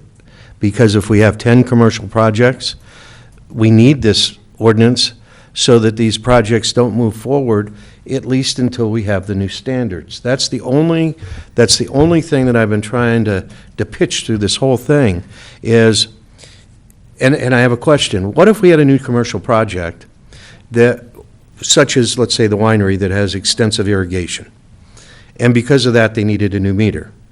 But couldn't we approve that project as it stands alone without approving the irrigation? Do we have to have a landscape plan in order to approve a project? Or couldn't we wait until the new standards for landscaping and irrigation and things like that are done before they could do their irrigation plan? You could do that one of two ways. One would be their landscape plan is a lot of permeable hardscape, kind of gravel type things, or other permeable pavers in situations where there's no water demand from that hardscape, but it's still permeable because there's a certain permeability requirement.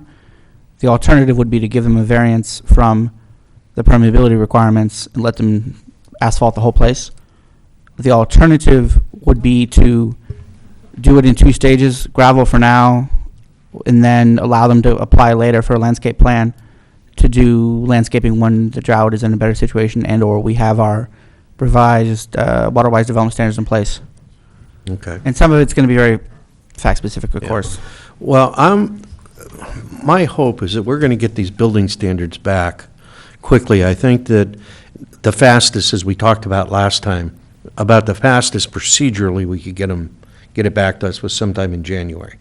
And I think we had a limit on February 1st to get it back to us. I think the limit that was considered by the council last time was February 1st. I believe they're scheduled. Yeah, that's correct. For the next planning commission meeting, and please correct me if I'm wrong. So we're not scheduling them for the next planning commission for adoption. We're scheduling them the next planning commission for them to start beginning their work on them. So we're working on them right off the bat, just as soon as we were directed to do so. And so we're hoping to fast track them that way. So they are, and we will be reporting back. But we've got to get them and get into a discussion so that we kind of have some dialogue on it before we bring them back to you. But that is that's how they are being fast-tracked, and we are aware of the timeframes. Okay. And I have let the planning commissioners know that too, the timeframes. So my thought process is, let's say it takes us 3, 4, even maybe 5 months to get these things adopted and in place. We've got a situation where we have a major commercial project that's going to be built. Why wouldn't we want to wait until we have those standards so we're assured that that commercial project is going to have water retention and rainwater retention and storage and everything that we can come up with these new standards? Why wouldn't we think that this 4 or 5 month waiting period to do that is not important, not just for today, because hopefully we're going to have rain, but I'm looking well into the future for the sustainability. And to me, I don't think that's going to affect our community that much, but it's going to affect it in the long run substantially. And I just don't see a significant detriment by allowing us to come up with these standards before we approve major commercial projects. And I just think it's the smart thing to do. Now, it's going to require 4 of us to vote that way. And I would love to hear from someone as to why they don't think that it's a smart thing to do. Because I'm convinced after seeing and reading and looking at this, that it seems like it's a small sacrifice in terms of time to assure that we have what we want in a major commercial project in the future. Mr. Mayor? Yes. I'd like to get an idea maybe from Kathleen or from you, Steve. What's the shortest length of time required to get this ordinance written? To get it what, I'm sorry? To get a water-wise ordinance through planning to council and adopted. Are we talking 4 or 5 months? Because a 45-day moratorium isn't long enough if that's the case. And how do we reconcile that? Well, as I understand, our deadline is to get something back to the city By council February. prior to February 1st. Right, and December 9th is 45 So- days. Right. So how do you reconcile I think we can that? extend that 45 days, can't we? Yeah, the council has the power to extend that initial 45 days. And in the With, second again, time, before can you fifth make vote. it longer than 45 days the second time? The second time, it can be as long as 10 months and 15 days. That's right, okay. And it also requires another 4/5 vote. Mayor Pro Tem Wyrick? Quick question related to that. Is there anything prohibiting moving forward on an urgency basis after the report is received from the Planning Commission in terms of water-wise development standards, say net zero requirements and things like that for all discretionary permits? If I understand the question, I'm going to restate it so I understand it. The question is if the planning commission at their next meeting or the meeting after consider. The report's due back February 1. Right, so the commission meets, considers the item, it doesn't hold full public hearings. Then it comes back to council. Can council adopt it that night as an ordinance? Or soon after. Or shortly thereafter, without going through the required full hearings that the PC would notice and the council would notice? Yes, provided the council can make the urgency findings to adopt it the same. It's the trouble is that I'm asking whether or not legally you can adopt certain development standards on an urgency basis and then give you just exactly what we did with the well moratorium tonight. The trouble is that because it's in the zoning code, you have to adopt it as an urgency ordinance, but you're still subject to the 65858 time limits. In urgency zoning ordinances are only good for 45 days, then 10 months, 15 days, then a year. No, I understand that. Yes, with that caveat that it would only be The good. same structure we used for the well moratorium could be used for development standards. Yes, with the addition of you also have to loop it through the planning commission for full public hearings there too. Okay, thank you. Okay. Now, does the planning commission have to have public hearings if we bring it back here and have public hearings before us?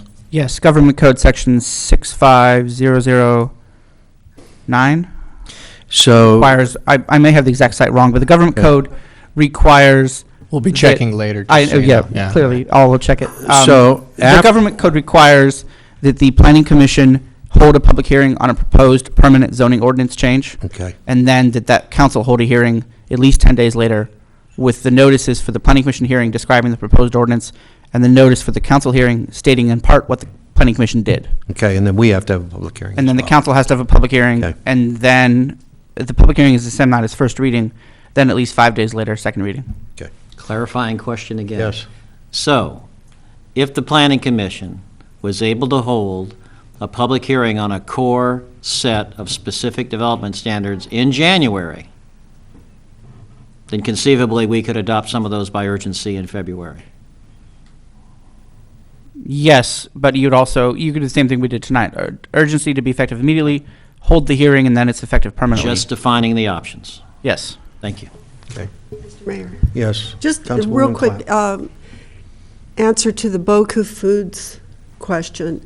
It's a dry foods blending facility, which is the same thing, kind of business I was dry food blending. You don't use much water at all. You periodically rinse a machine, but it's a real low water use application. So Boku should be able to come in with no problem with and I talked to him about that too. We discovered that we were in the same industry, and he had that concern, and I said, oh yeah, I know that it isn't a high water use. Without the council getting into specifics of a particular application, I it may be the case that that site already has a water meter, and thus wouldn't be picked Yeah, it up by does. this. Because again, bearing in mind, this is worded, new water meters or replacement water meters or more water meters, not greater or lesser water usage. So that, I'd rather the Oh, council I shied see. away from. I see what you're saying. But I think Okay. maybe there may be some confusion on that point, so I'll restate It the is. point. Please do. The point is that this moratorium doesn't ask, in order to escape it, it doesn't ask, does a project use more or less water than the current usage of the land or the previous usage of the land? All it asks, as currently worded, is there going to be a new water meter, more water meters, or a replacement water meter 10% larger than the existing water meter? It's solely a capacity question. It has nothing to do with actual usage behind those meters. So the example, without getting specific projects, because they may well come before the council, and I wouldn't want the council to have opined on a project before it gets to them requiring recusal when it gets to them. Same for those planning commissioners in the audience. Please refrain from speaking to particular projects. If we had a site that has a water meter but has been vacant, but the water meter still exists, they would be able to come in and use that water meter as long as their proposed land, their proposed new usage gets enough water from that meter. And that's how the current draft is worded. The council has the power to change it, but that's the current draft. Thank you. All right. 2 questions. Yes. Kathleen, I don't know if we asked this question, but if you could recall how many commercial projects we had last year versus residential versus, is something off the top of your head that says we had 100 to 1 or 100 to 20 or 10 to 5 or? Well, most of all, what we do is residential, so, it seems like we had maybe a handful of commercial things we worked on, just recalling, and most of it is just remodeling, et cetera, those types of things. Okay. And then, Mr. Summers, I guess the question is, I needed to clarify this. The draft moratorium includes a safety valve intended to insulate it against a taking challenge. Can you explain the taking challenge and how it Yes. how it would impact the decision that we're making? And I guess where I want to take that to is, if we were to go along with this moratorium and someone wanted to come in and either apply for a variance or actually appeal to the council, would they be using this taking instance as what they would be coming to us for? What we've done, and this is in section 4 on page 3-8, we've worded it to provide that any individual who can demonstrate that it would constitute a taking, and I'll explain that phrase in a moment, can get an exception via a variance approved by the planning commission, which would of course be appealable to the council. It's a safety valve because it requires that anyone who would seek to challenge this as a taking must first apply for and receive a denial of that variance before they can bring a lawsuit. And it may be the case that by the time they do all of that, the moratorium would have expired because the city would have adopted the relevant standards or the 45-day period would have passed, intending thereby to discourage those lawsuits because they won't be able to get through the process in time. Additionally, it would require that they show that the application of the moratorium to their property would either deny them of all economically viable use of the property, would be a permanent physical invasion of the property, which I don't think can be shown, or would be so interfere with their reasonable investment-backed expectations so as to unreasonably deny them those investment-backed expectations. I'm paraphrasing the standard. It would be a fairly hard standard to meet on a limited term moratorium that prevents certain commercial development, partly because we have the variance process built in, and partly because it's not permanent. Anything permanent is a whole other story. And there is case law supporting the idea that a temporary restriction on land is not a taking, in part because it ensures that that the courts recognize that cities need time to adopt their rules. The longer something continues, the less that becomes defensible. And there's other defenses that I'll reserve if someone sues us. Okay. All right. Any other comments? Mayor Blatz, I do have a comment. In response to your question about why you would you want to hear reasons of why somebody doesn't think this moratorium wouldn't have significance or why we wouldn't adopt it. I mean, I think you're right in terms of this moratorium. It's just to make sure that maybe we don't get that development in the future that will add it or will apply for a new or expanded or greater than 10% additional capacity replacement. And but it's important to also convey to the citizens what this moratorium really means, because history, we also have to go back to what Ojai is. And in reality, this moratorium, does it really pick up a huge savings? And I'm asking the questions because I don't have the accurate information. I would want to know if we're adopting an urgency moratorium. To me, that's an emergency. So I need the findings of how much does the city of Ojai really use in terms of the water usage versus are we violating, or are we not being conscious about conserving water, or are we really far-fetched on these waterized development procedures, et cetera? And I'm only posing these questions because we don't have any of these answers in front of us. But regardless of those answers, I don't think that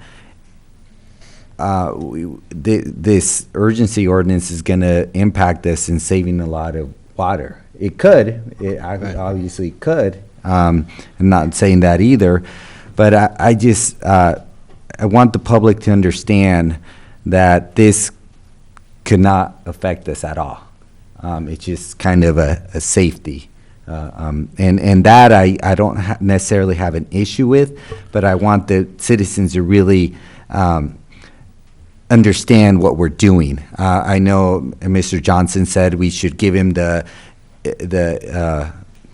image or the notion that we're stopping all these development process to encourage the sense of conservancy when we're already the citizens are already doing the most they can to conserve water. Mm-hmm. So I'm not into really giving them the wrong idea. I want them to understand the facts. And that's, I guess, where I struggle with this, because I just want to make sure that the citizens really understand what this means. If we really wanted to save water, we would go to the meat of the problem. Where do most of our development happen? Where do we really go into, and what are the numbers? And this is the numbers that we're presenting, and this is how much water we're going to be saving or we're wasting. That, to me, is a clear definition of an emergency.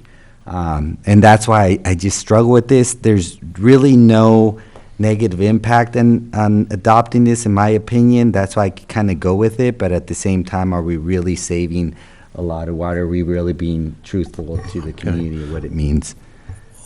Let me just give you my take on it and why I feel strongly that we need it. The public this may not save one drop of water, but it could. We are in the process of redoing our building code to cause this community to have sustainability well into the future. And because we're so close to adopting it, because we're going to do it as fast as we possibly can, and there are so many things that we don't do now, like capturing rainwater, that why do we want to risk having someone come in and apply for a major commercial development in a very short period of time when we're not expecting anybody to necessarily, but they could, and then build a major commercial project that we're going to have in Ojai for 20, 30, 40 years, not having the benefit of these new standards that we have. That's all I'm saying is I feel like if we have to wait 3 months, 4 months, that we're doing the community so much good in the long run, just in case one of these projects came along. Because the 4 or 5 months that we're putting this moratorium in place may not save one thing, but it could. And if something does come along, why wouldn't we want it? We're assuming that there's going to be a project that walks in the door tomorrow. Well, there could be a project that walks in 4 months from now. Well, if it's 4 months from now, they're only being delayed 30 days, or maybe 60 days for their project. But at least we know that a major commercial project, and the next one that walks in the door, we are going to be assured is going to be built with the water standards that we want to make part of our community. And that's all I'm saying, and I think it's the sensible, and I think it's the responsible thing to do. Mr. Mayor. Yes. Yes, I agree that it is a responsible thing to do, because you can't predict that somebody's going to walk through the door tomorrow. There's rumors of several projects right now that would be very large projects, and that is absolutely correct. We need to get these standards in place. All right, we have a motion and a second. Do you have a comment? Go ahead. Yeah, I'll keep it short, since I'm the Okay. only one that hasn't spoken Oh, so I'm far. sorry. That's all, no, I just, a couple quick things that give me pause. One is the reality that a discretionary project of any consequence in this community takes months to review. What's the quickest, I'm not even going to ask you that. No, it does take months. Months. Mhm. We are fast-tracking with Planning Commission.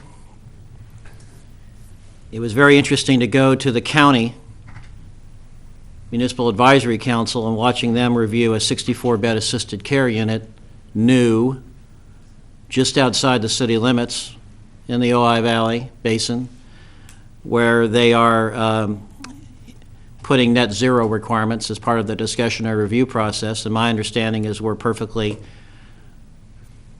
it's perfectly okay to push that envelope with discretionary permits as we stand.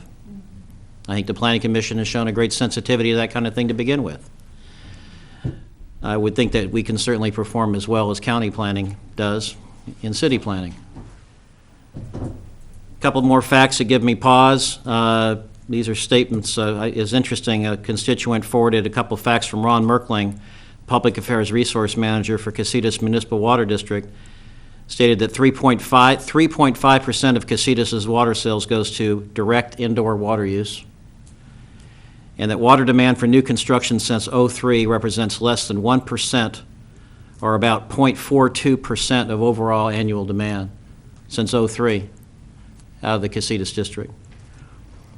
So when we're looking at using the police power of a city, I look at benefits and costs. And it seems to me that we're all agreed that we're going to need to fast-track water-wise developments, but I have concerns about a very broad moratorium and unintended negative consequences. All right, any other comments? I'd just like to finish what William was saying, too, and I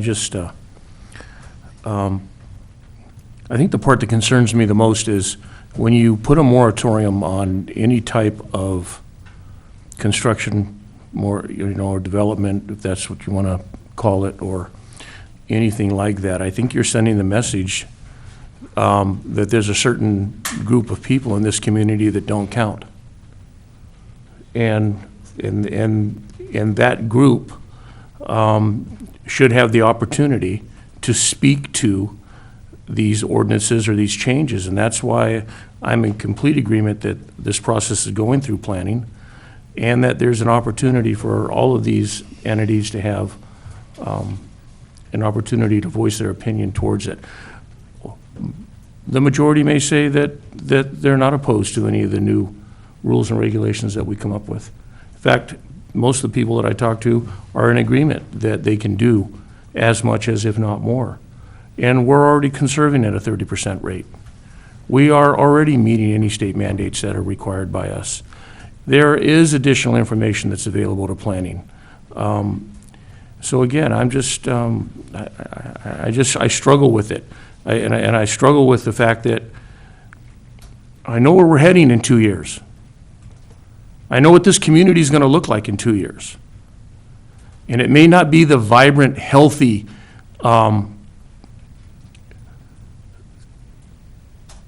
it just may not be what it is today. And I think that anything that we do to take away from our ability to come together as a community and our ability to work together to solve these problems, I think that's going to make what we might be worse. And that's what concerns me about this, is I think it just takes us down the wrong rabbit hole, and I just don't want to go there. I couldn't agree with Councilman Haney anymore in terms of the overall intent, but this moratorium doesn't in any way stifle public comment in terms of public hearings at both the Planning Commission and this body prior to the adoption of the building standards. It doesn't have anything to do with that. We're pushing that forward quickly because we want to get it done fast, but we're not in any way trying to circumvent public input with regard to those building standards. The only thing this does is says, hey, as a community, we're willing to wait a couple of months to approve a major commercial project until we have those standards in place. The project is still going to move forward at a time after the standards are in place, but we're then going to be assured that those new standards are going to be incorporated into the design of that major project. That's all it does. And to me, that makes a lot of sense. But I think we could beat it to death. Do you have anything more to say? Yeah, I think that also any development project that's going to come into the city is not going to build a huge development process considering what the drought has been. I think that if a development was to come here, I think they're going to lose business here. I mean, that's another. There's a lot of arguments right now to me that just don't support this moratorium in my point of view, and I just at this time I don't know. All right. If there's no further comments, roll call, please. Councilmember Haney? No. Councilmember Clapp? Yes. Councilmember Lara? No. Mayor Pro Tem Wyrick? No. Mayor Blatz? Yes. All right, the motion fails. I think we've had our update on where the building standards are with the Planning Commission. Does the council have any questions more about that? Procedural question. Is it appropriate for a council person with an interest in this topic to express opinions to Planning Commission about options and things, or is that not appropriate? That's fine because it's a legislative item. My only request is please confine your comments to the general standards at issue. General standards, nothing to do with specifics. Exactly. Avoid specific projects, but speak to the general standards. And the reason for that, for those wondering, is that the due process requirement to avoid commenting on a particular project only attaches to quasi-judicial items, which means an application on a specific project. Right, if something was appealed to us. But for example, I obviously have been studying this and have some thoughts I'd like to share in general terms, and that's okay. Yeah, that's fine. And you can even be specific about what you want to see because it's a legislative act that will ultimately be before you. Due process standards and the First Amendment expect that legislators, such as yourselves, have and will express opinions on legislative acts. Right, and obviously expressing myself as an individual.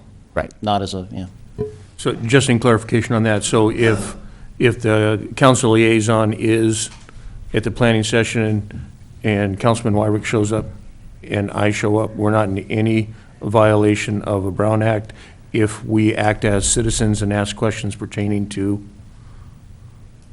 Yes, because it's another meeting of another Brown Act body.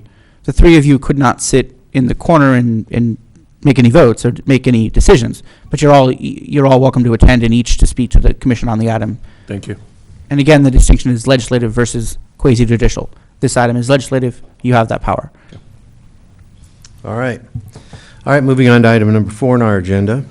Second residential unit ordinance supplemental update. Mr. McClary?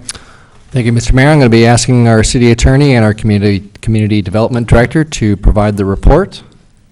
Ms. Wold? Oh, thank you so much. So before you tonight is the second residential unit ordinance supplemental update. And as you probably all know, we've been talking about this for a really long time, the compliance program and the second unit ordinance update in and of itself. But we'd like to bring you up on an update, which is that since the last time this came before you, the Governor Brown has signed Senate Bill number 1069 into law, and that is expanding an owner and developer's ability to build a second unit dwelling unit on their property and simultaneously restricting the city's regulatory authority over such development. And that's this combination of these two, Senate Bill 1069 and AB 2299, which both take effect January 1st, 2017. And I'd just like to note that existing local ordinances that fail to include or in conflict with these new provisions on that date will be null and void and effectively repealed. So with that said, Matt has, or city attorney has worked diligently to bring this forward to give you, I think, in the kind of the format that we've been bringing in lately to the city council, term sheet format, what are really the issues with today's current ordinance, how it was seen with the update for the second that came from Planning Commission, and providing with you where the direction that we need to go. I can read into the record, if you like, the new requirements for SB 1069, but I think that probably more than likely you've read those and they're in the matrix here. And we'll just say that we're on a very tight time frame to get this done, as it has to actually be effective January 1st. So that might be one of the considerations that you need to speak with tonight. I will also tell you that I just came back today from the California Planning conference, and they spoke a lot about this because obviously I went to the legislative update, and one of the things that they did note might be of concern is this provision for local agencies not to be able to assess fees for sewer hookups. That evidently does not include special assessment districts. They were very clear on that, the legislative update. So they think that's one of the things that they'll be looking at in a cleanup, because obviously there's a long history of how things get adopted, and combining these two bills caused a lot of problems. The APA in and of itself weren't happy with a lot of the outcomes that came, and a lot of ambiguities and lack of defining terms and things that you normally see when the state does things quickly. So, but I can, I think, Matt or I can answer any questions you have for regarding this, but other than that, I think the matrix is a pretty good self-explanatory where we are and why we need to move quickly, and Matt may have some ideas of how that needs to get adopted. If I may, Mr. Mayor. Yes. Thank you. Thank you very much, Ms. Wold. A couple of further points to bear in mind. One is that there's not enough time between now and the end of the year for a full adoption of these changes, i.e. full meaning 10 days notice, then a planning commission meeting, then 10 days notice, then a council meeting, then 5 more days, then a council meeting, given your current, and then be effective, be adopted 30 days before the end of the year. That timeline just doesn't exist, given where your meeting schedule is at. Thus, the recommendation is to direct staff to do 2 things. One is bring back an ordinance for your next meeting, structured as an urgency ordinance, again, under 65858, our favorite section tonight, and that would take effect immediately if adopted by 4/5 vote, to be followed by, with at least 45 days effectiveness, then to be followed by the usual process with the PC, planning commission hearings, then the council hearing and first reading, then council adoption. The expectation being that we would, of course, fast track that so that by the time the urgency ordinance expires, the fully work through ordinance would be in place. And I think it could probably be heard by the planning commission at their, either the next meeting or the meeting after. No, there's not 10 days notice in the next meeting. We had tentatively talked about this, and it was the second meeting in November because of the noticing requirements. Right, so it'd be the second meeting in November, then it would come, the second meeting in planning commission meeting in November is on the 16th. There are 10 days after that before your council meeting on the 29th, so we'd expect first reading on the 29th, assuming the planning commission acted at their meeting. First reading on the 29th of November, followed by adoption on the 13th of December, so it would take effect January 13th, recalling the 30-day period for referendum, not that we expect that in this case, so that the urgency one to be adopted at your next meeting would cover that gap. And the last point I'll make is in terms of the areas to focus on, it's not quite as bad as we might think. What's being preempted is on page 4 of 7 at the top. The current ordinance provides that second units cannot exceed 640 square feet. The council previously directed that they want to up that to 1,200 square feet. The 1,200 is the new minimum, so we have to get that, the new minimum maximum. So we have to get that piece adopted. The next piece that's preempted, next page, page 4 of 8, number 5, the second row, is the city now, or as of January 1st, may no longer impose setbacks for an existing garage conversion, no matter what the setbacks are, and can only impose a 5-foot setback for a second unit over a garage. So we would have to modify the reference to existing setback requirements to build in those exceptions. On the next page, page 4 of 9, the last row, parking. At the moment, the requirement in the ordinance is that the primary unit meet the minimum parking requirements of the zone, and that there be one further uncovered but on-site paved parking space not in the front yard setback for the second unit. The council agreed to allow modifications to this, including up to 2 parking spaces for larger second units via a DRP. This requires modification to meet the new state mandate. In particular, there are 5 new categories for which the city cannot require parking. Those are if there is public transit available within a half a mile of the second unit. Unfortunately, there is no definition for the term public transit in that law. I expect that HCD will take a very strong view, one of the many loopholes built into this. I think our recommendation would be if there is a public transit stop, i.e. a trolley stop within a half mile. They actually, I'm sorry, and I'm just going to. You went to the conference today. I just went to the conference, Yeah. so I'll just let you know that. So HCD is working on the guidelines, of course, a little late, and they didn't have anything to offer. But the attorneys and the lobbyists that work with these bills all the time were indicating that, public transportation needs to be a regular route that goes with regular stops and regular places. I mean, again, it's right. So I don't, they were pretty clear about how that needed to be. Also on the one where you talked about the existing garage converted, that's any existing space being converted. That if you, it's an accessory building, first of all, they're not calling them second units anymore, they're calling them dwelling, The new phrase is ADU, ADUs. accessory dwelling unit. And so we have to get they've rewritten that throughout the law. new lingo here, but basically, the most permissive way that you can make an additional accessory dwelling unit is in already built structures. And their philosophy on that is that if it exists, and it's already got impacts and parking to it, and the neighborhood's already assimilated those impacts in, and the setbacks are what they are, you can convert that accessory dwelling, additional space in your house or a garage without having to comply. And that's where they're really permissive. It's not, building a new structure is still, the city still has some issues that they, or some regulatory power. And that's built in number 3 of the 5 parking exceptions, is if the second unit is part of an existing primary residence or existing accessory structure.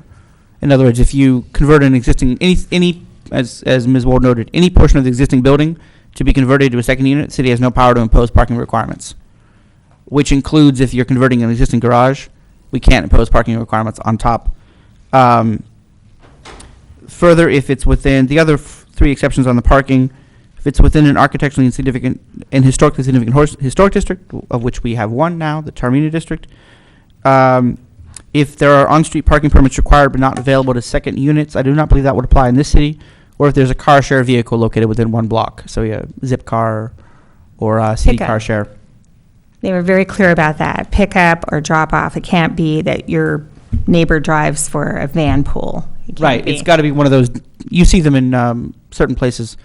My apartment building has one, a designated zip car parking space. If you're within a block of that, we can't impose additional parking requirements. And further, if you look to the the other requirement there is that if we have a garage conversion, we have to allow the parking in any place on the lot. Covered, uncovered, tandem, not tandem, setback, not setback, any place they can fit a car, we're required to allow the car. And, question? No, I'm just Oh, fair. sitting And, here trying to digest all this. Including the front lawn? yes, if they wish to asphalt it over, we'd have to allow that unless Well, no. our permeable surface requirements blocked Right. it. Yes, right. So we can still impose a permeable surface requirement. My understanding is that anything that you allow the original unit to do, the house, then you can impose on them. So if you have to have a surface for it, then it has to have a surface. Right. And so, for example, in the front yard situation, if they had enough other places that were permeable area, they would be able to pave over a portion of the front yard. It's a heavy-handed measure from Sacramento to encourage additional accessory dwelling units and additional housing that is, according to the state, deemed affordable by design, regardless of whether or not it's actually affordable. Can I ask a question now? Sure. Yes. Is that all right, Mayor Black? On the no setback garage conversion, does that still allow firewall requirements? Yes, they were very clear on that it still has to have the fire separation, although they felt that cities should be really careful with that because if those buildings already exist, why aren't they must already have fire separation was their point on it, but yes, it does. Thank you. Yes. Yep. And then second, just hypothetical to make the point. Someone built a garage, didn't get a permit, no stop work order. Right now, a year later, I'm converting it to a second unit. Do they have a by right on this? Actually, I don't think that was part of the discussion, but I believe that the assumption was these were all legal units. The assumption built into the law is that the existing units are legal. Mhm. The key word there is assumption. It may well be found by hopefully another city test case to be an unwritten loophole. This is my point. Was that spoken to?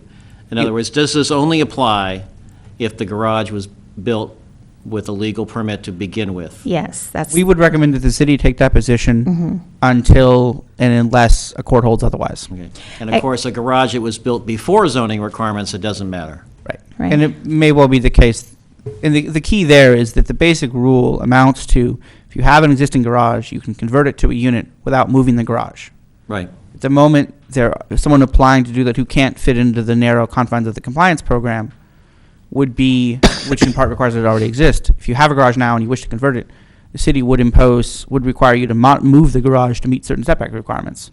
But This takes that power away. But allows the firewall still to be there. Right, we can still require fire code compliance, with the exception of sprinklers. We cannot require sprinklers Unless the house is. unless required. the main house requires sprinklers. Thank you. And the last one that's preempted, or category of these broader categories, is on page 411 at the top, the big row at the top there. At the moment, the ordinance provides that a by right permit is allowed that doesn't require second-story construction or alteration of an existing second story, then you don't need a design review permit. However, the new rule is that we can't impose any discretionary requirement for a second unit within an existing residence or attached to an existing residence or on the same lot as an existing residence. So we have to revise this section to still maintain the prohibition on adding second-story units to an existing one-story house. My recommendation to do that would be a straight rule that you cannot have just straight ban that because we're still allowed to prohibit certain categories of second units as long as you don't prohibit them outright. But realize that as I read the law, we can't. You have an existing two-story house, and they wish to the owner wishes to modify it to build in a second unit inside the existing envelope of the second story. We are no longer allowed to prohibit that or require a discretionary design review permit to review that. As of January 1st, that will become by right. So I think we need to modify this section to reflect that reality and still retain as much of the city's design review power to ensure aesthetics and compliance with the general plan and the broader goals of the city for those I can think of some really ugly additions.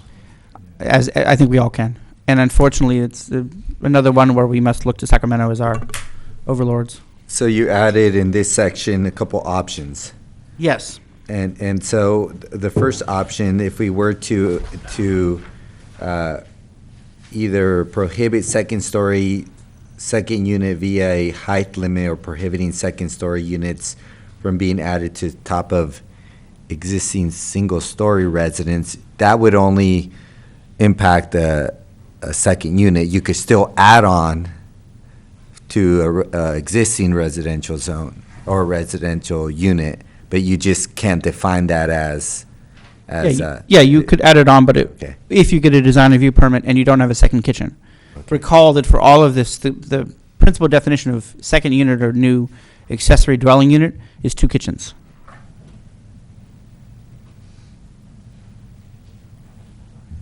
And that's the last of the pieces that's going to be directly preempted.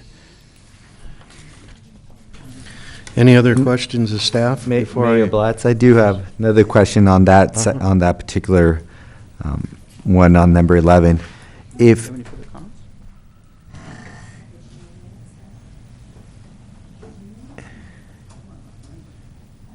But I think Ma- Councilman Severo had a so question first. if we were to add this section, this recommendation, then could a owner of a single-story residence still add to a different section of the house, but it just can't be a second floor? By add to, do you mean add a second unit or do it? Add a non-second- second unit, so- like on the side or in the back, attached to the single home, so they wouldn't have to go through the discretionary review permit process. I think that's a choice for the council. You could word it, if you look at these sets of options here, if you structured it as the third one, modified to only allow second-story second units if within the existing building envelope, that would require discretionary review for adding a second unit via adding to the second story. Versus, which you still always have the right to apply for discretionary second unit. These are just the rules that for second units that were required to approve by right. Okay. Does that make sense? Yes. Okay. Any other questions? All right, this is a discussion item. Is there anyone in the public wishing to address us on this? Dale? Thank you, Dale Hanson. I'm interested in asking a question. Is this to do with low income? I mean, is there rental amount connected to this, or is it just for any area? Mm-mm. There is no requirement at all tied to rental price or income level of the persons who are living in these units. It's just for adding to housing. Yes, the state has taken the position in this law and others that second units are going to be effectively affordable in most communities, and therefore has taken the policy position that it wishes to promote them to the exclusion of the city's normal zoning power. I see. But there's no requirement at all that they actually be affordable. And are there deed restrictions on these? Does the owner have to live there or in This- one of the units? The city has the power to impose a property ownership restriction requiring that they be owned together and requiring that the second unit not be offered for sale separate from the first unit. And the previous proposal, this is all on page 4 of 6, the planning commission's proposal was to look at adding a hardship clause to allow the planning commission or the director to relieve the property owner from that requirement to have the two in joint ownership, or to have the live in one be owner occupied for the primary unit and rent out the other, which would prevent someone from renting out both units. The owner has to live in one of the buildings. And say One of again? The owner has to live in one of the dwellings. Right, that's the planning commission has the power to impose that requirement, and that is required at the moment. The council's direction was to take options on that issue. Okay. And I think what we might consider, really for the council to debate, would be, do we leave the current rule in writing in the urgency ordinance, given that the council wanted options on this, and then allow the planning commission to debate that, then the council to debate that? That piece isn't, the current language isn't preempted, so that would be my suggestion, is leave the current rule in place on that piece. And then, for the urgency draft, and then look at it as we do or work through the Final. main one. Right. Thank you. What are your thoughts on that, Dale? You think an Well- owner should be in one of them? Well, sometimes it poses a hardship on a person if they have to live there. I mean, I understand the reasons for it, but I just think that perhaps could be taken on Yeah. the basis of what's happening at that time, on a one-by-one basis, Yeah. perhaps. So Yeah, that if I it can does see have that. a hardship on someone, that, Mhm. that you could vote the other way. Mm-hmm. Well, we'll have plenty of opportunity for the public to give comment on that before we come to the final decision on it. It's just we've got to enact something here on an urgency basis in order to protect ourselves from the total imminency of the government in Sacramento.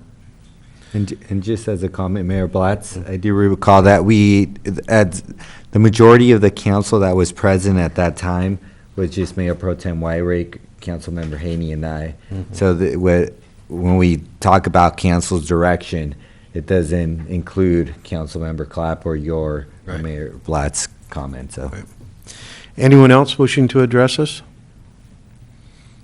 If I might add something Yes. else, I'm sorry, we were remiss in not highlighting this. It also now allows you to restrict them from being rented for less than 30 days. So it Okay. can restrict for the Airbnb Right. issue. The state has not preempted us for that. No. In fact, they specifically identified that as one of the other issues. And then I'm sorry, what? Oh, then the only other thing that was of interest is that in this legislation, and I'm not really sure exactly where it fits in here, there's also a new thing that the city's considered, which is a junior unit, which is very small and has a small kitchenette in it. And I know that's it's not in your staff report because I just found out about it, but that's something else that might be addressed to those people that wanted to do, more than one second unit, and one of them be very minor and very small. So, but we haven't done any of the research on it. So just to let you know, that is kind of out there. Okay. Any other comments?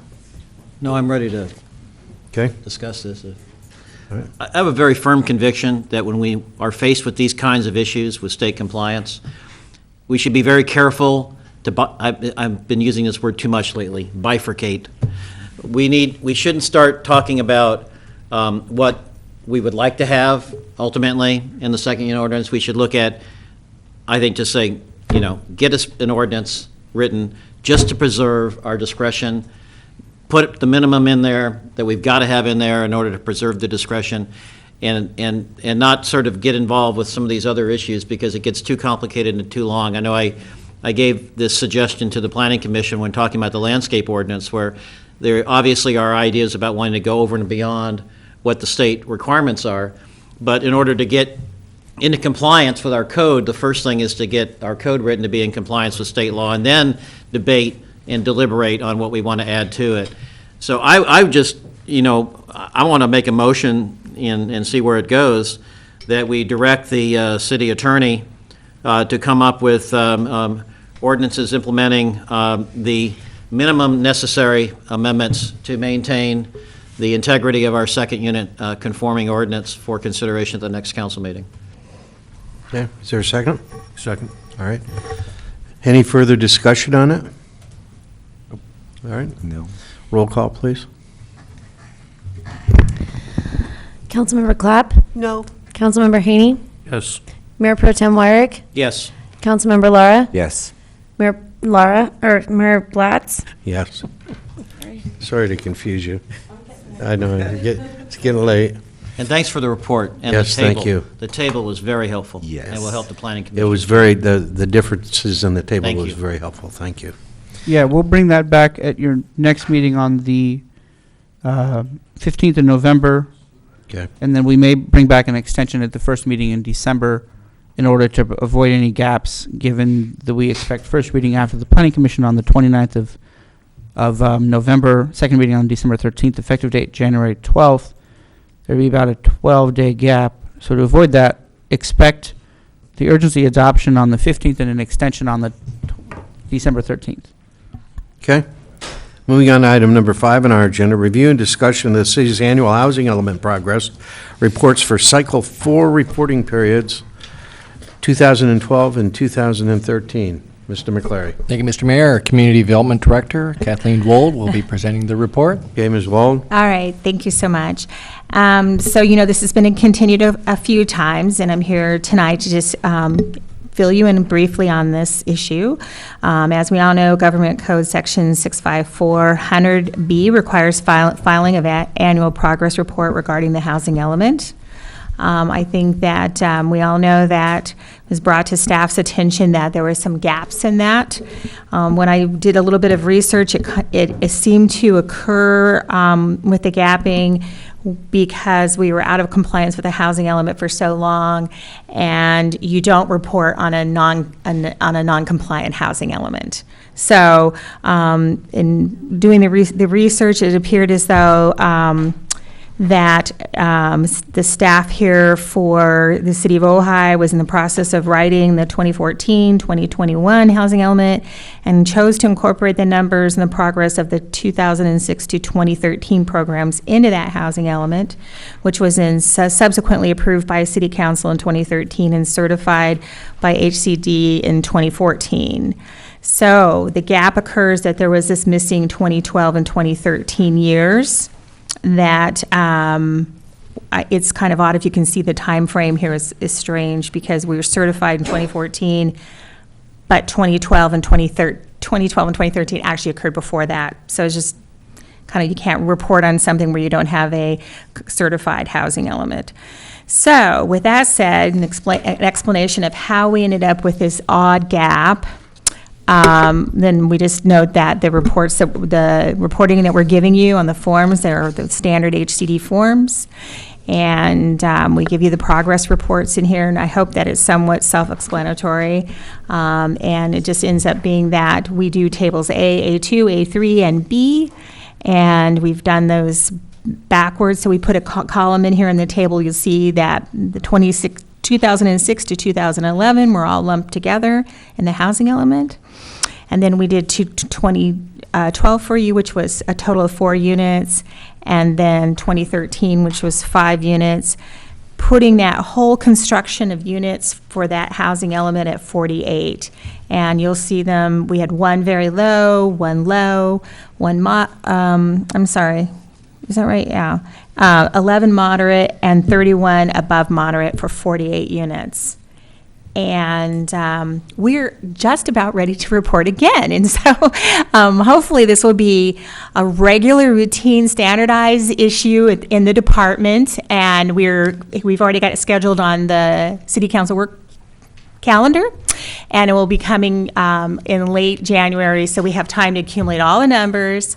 And then it should just be standardized that you will be seeing it then in that month. Mm-hmm. And that concludes my report. Okay. Thank you. I want to point out that even though this report is reporting on actual numbers, which show 48, as opposed to our total of 433, the 433 is just that we have the available, we have the ability to produce the 433. Right. The question becomes, if we don't produce, even though we have the ability to do 433, and let's say we ended up with 48, the question would become in the next cycle whether they're going to take the new allocation and then add the difference between the 243 and what we actually did, which would then take it up somewhere in the neighborhood of 800. Yeah. But generally, they won't do that. So it's just that the 433 is where we have to show the availability. There's no requirement that we build 433. No, city does not have to become a But we house do have to builder. report on what we are building. Any other comments by council? I just have one. Kathleen, what's the importance of this report? So it's really just kind of a procedural thing for HCD. It comes, gives the public a chance to come to a public hearing and give their input to the council on the city's progress in providing affordable housing or meeting arena or anything they want to testify or provide testimony to. And then it gives you a chance to look at the numbers that staff's prepared for you to tell me that they're good and you agree with them, and I can send them up to HCD. So it is just another state mandate that we do report back to the state on our progress. Yeah, and may I, that's the bottom line, Councilman Haney. It's a Right. compliance requirement in order to stay in compliance. Well, I understand. I was looking at the two reasons. First of all, I know it's the state compliance, but the other part was what you were talking about, the fact that Right. that you should hold a hearing, that you should discuss this with the community, and so that the community understands that we built 48 units, and I think the majority of those units in that time frame were senior citizen units. I saw, again, and correct me if I'm wrong, I'm reading the report, but I saw the majority were senior citizen units during that 2012 and 2013 year period, correct? I just actually can't remember. Most of these things occurred, in 2006 before I was ever here, so I don't know where that. I'm just going by what the report said. So, Oh, okay. so the community can look at that report and say, and ask the same question, that we're looking to build affordable housing in this community, and this year we did none. I'm Right. just saying that out loud. And so they could discuss that and ask how we might achieve that, or, interact with planning as well as with council regarding these reports. I think also that it really shows the type of development that we have here in the community, and that we're generally not building a lot of units. This is a long reporting time here, and so again, it gets back to just kind of what when I spoke to SCAG about the RENA numbers a couple years ago, and we were able to give our input in why we thought the RENA numbers were too high. I mean, we could certainly look at past practice and say, this is what we've been doing, and this is the jobs we've been creating, and all the factors they use to then determine how much of the regional needs we get. We were able to use part of this because, obviously, the historic curve has a lot to say with where we're going in the future. I mean, we've been this way for a really long time with this type of growth. I'm sorry, I would also think it would give the community the opportunity to see, especially in the affordable housing section, why the city is required to look into that. I think that's the most important thing. I don't think the community understands that. For instance, when we brought back, correct. the lot behind us, the fact that it is in our lots that we have set aside for our RENA numbers, and that we were coming forward with a presentation to show what we might be able to do with that. I don't think the community understood that it was part of our obligation to look at these sites and to help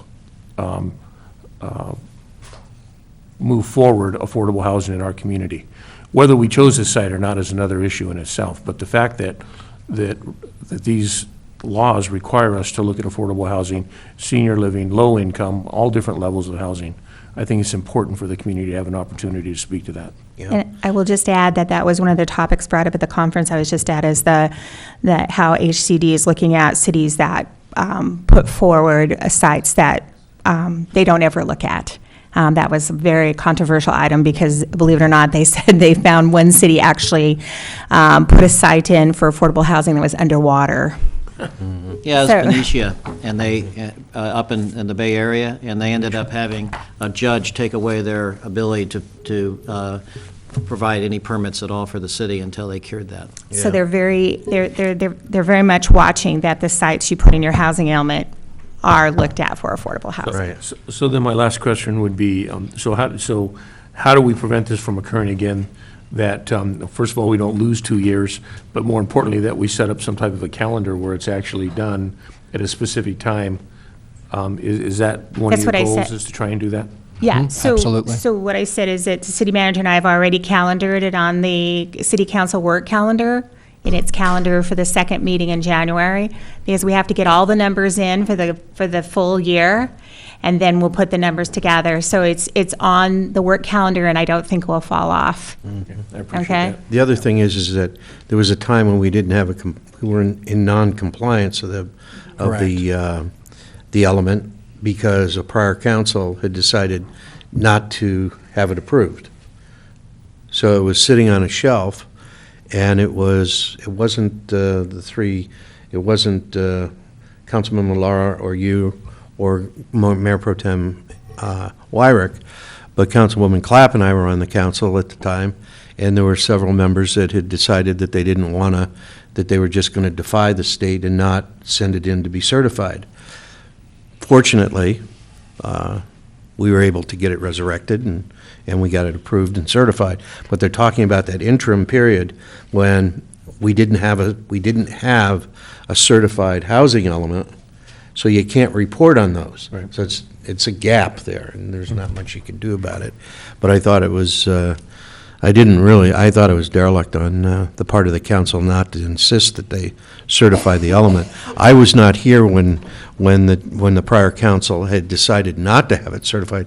Councilwoman Clapp was on the council then, but it wasn't until I got on the council that we were able to resurrect it. So I'm glad we did, obviously, for several reasons. Yeah, Mr. McClary. Mr. Mayor, just a brief comment, and I'll wade very carefully into this. I know when, and I may have my cycles off here, but I'm going back several years here.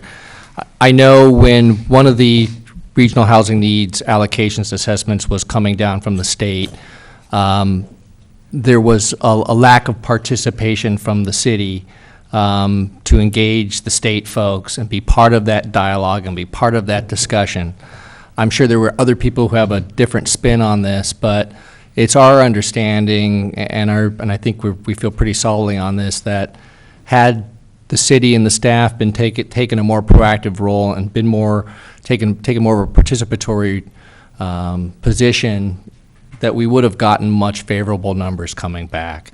So that is something that we're definitely aware of.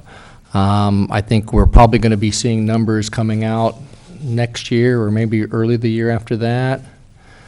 So we're watching for that, and we're definitely going to make sure that we are engaged in part of that dialogue, obviously to the extent that council wishes us to be engaged in, but our position is that you do not want to take a position of non-engagement. Right.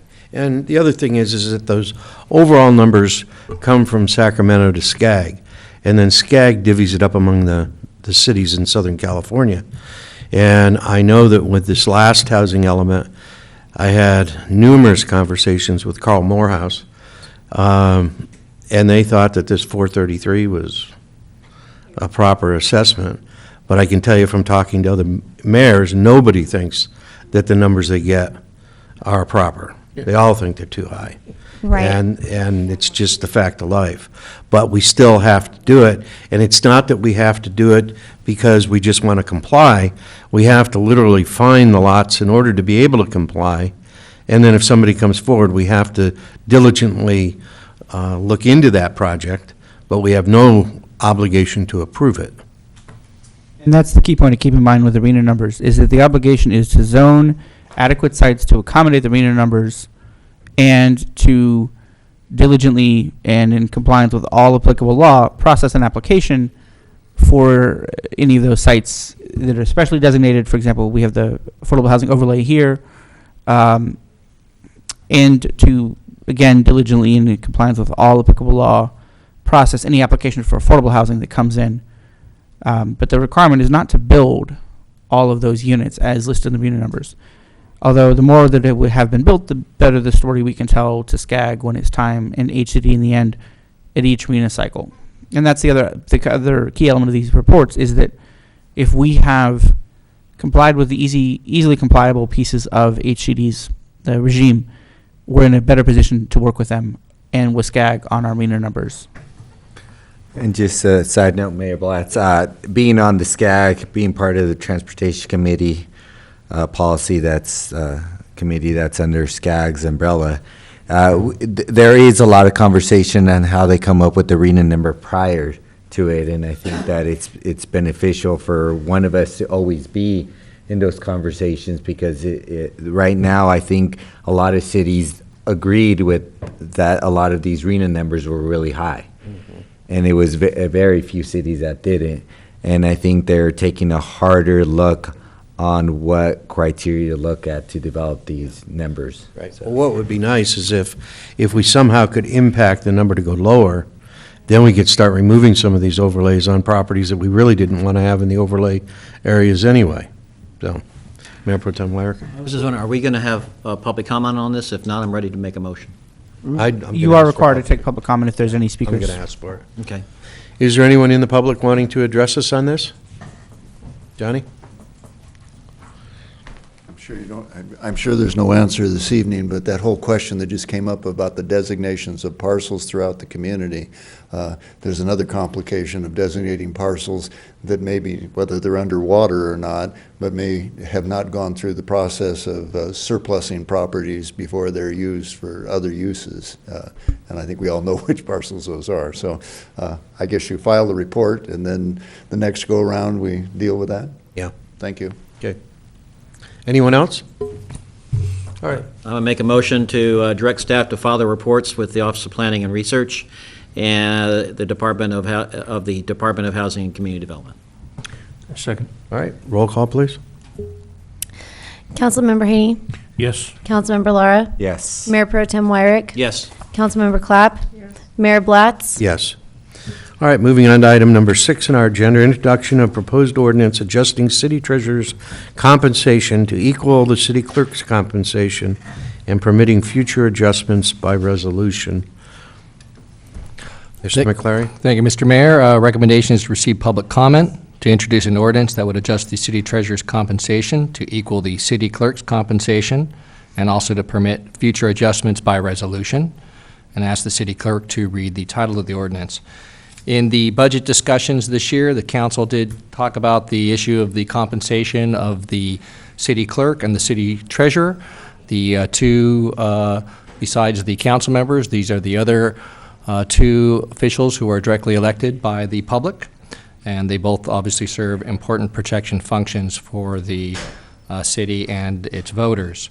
At present, the city clerk's salary is $350 per month.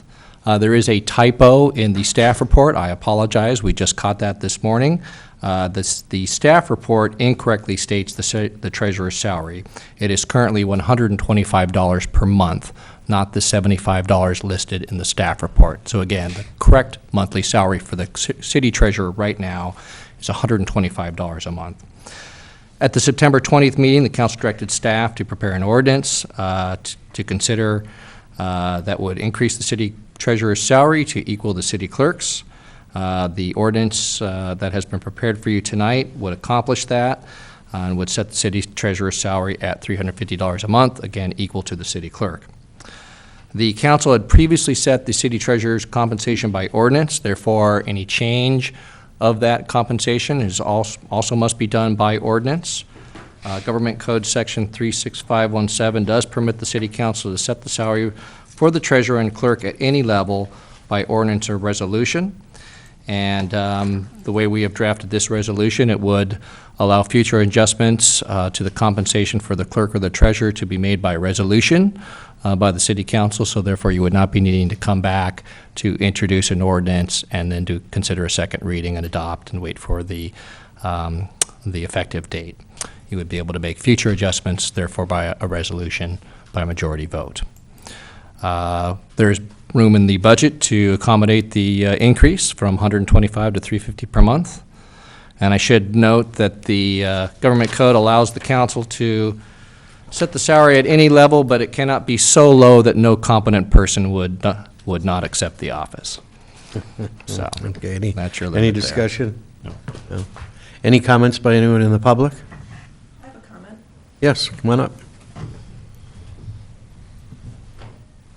I'm Peggy Lucera, 403 North Ventura. I have no personal interest at the moment, but some time back, I believe it was in March of this year, I had occasion to look at the position of city clerk for the city of Ojai. At that time, you were hiring, and there was there had previously been a conflation of the city clerk position with, I believe, what you call the city Records manager. Records manager. Those positions were dissociated for the first time in years because somebody wanted the records manager position but not the city clerk position. And the compensation was $350 at that time for the city clerk position, but there was no clear delineation of the duties for that position, nor was there any estimation of the number of hours for that position. So it was the most peculiar job I had ever looked at. It was, basically, we'll give you $350 a month, and we'll figure out what you're going to do for that and how long it's going to take you. And I just wondered if you've had the chance to clear that up. I wrote some memos about it at the time. Thank you. Any comments? Well, a couple things. I believe what you may have applied for was when we had the vacancy in the city clerk, and we had asked for persons to apply because the council was seeking to appoint somebody to finish the term of the previously elected city clerk, Rhonda Basor, who left and resigned. Ms. Basor was also held the position of records manager with the city, which is a full-time staff position that is appointed by and reports to the city manager. So with the instance of Ms. Basor, that individual, she actually was hired on as the records manager. She was later then appointed as the city clerk by the city council, and then subsequently she ran for the office of city clerk, and she won the election to that office.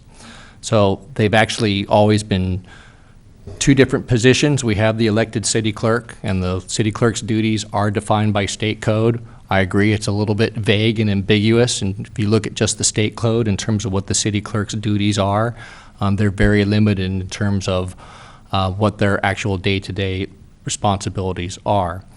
And then the day-to-day operations of that office have been assigned to the records manager / deputy city clerk, which may or may not be the same individual. So it wasn't that there was any intent to separate them. It was simply that one person had held them before, and then when that person resigned from the office, we had the tract of trying to fill the records manager position, and then the city council had to deal with the issue of trying to address the vacancy with the elected city clerk position. Okay. Mr. Mayor? Yes. I find it quite odd that you have a position that is merged that answers to two different bodies. The city clerk is supposed to answer to the people, and the records manager is answering to the city manager. And how can they answer to two? How can you have loyalty to both? I agree, but point of order, odd. that's not part of this agenda item. That was the previous approach with. But that discussion is outside the scope of this agenda item. Well, but we're trying to answer a question that. It's questions I about the understand, duties of the but- job to which. It's part of the discussion, I think. I think it's I don't okay agree. to have a comment or two on the point, Yeah. but the council could not take action tonight to redesignate that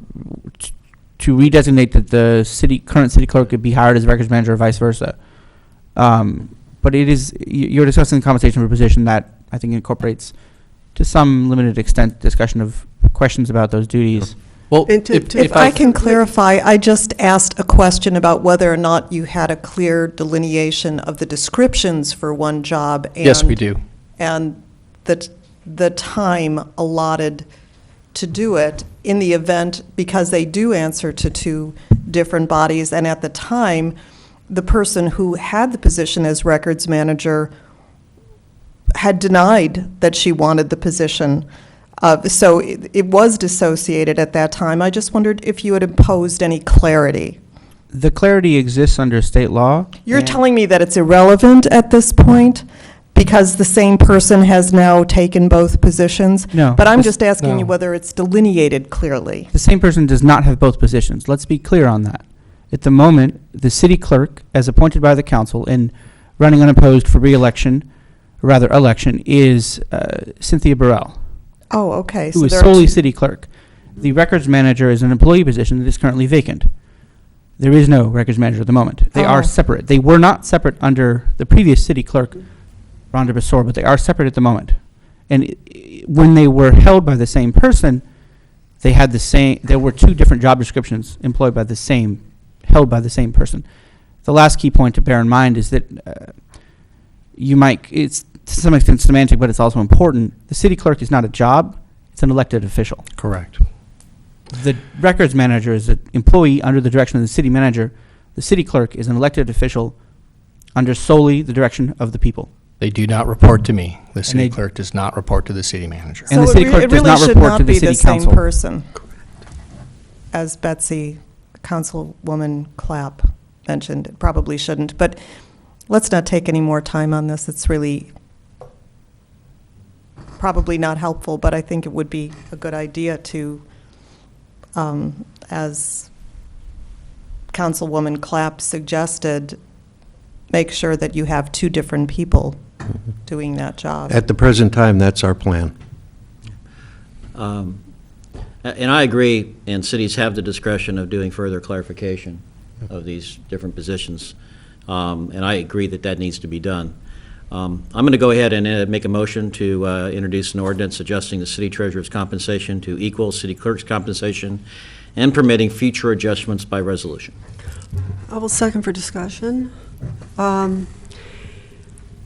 Right now, in my experience in the last 7.5, almost 8 years, the treasurer really has done nothing except occasionally sign some documents. There's never been any, doesn't seem to be any participation in the budget process or otherwise.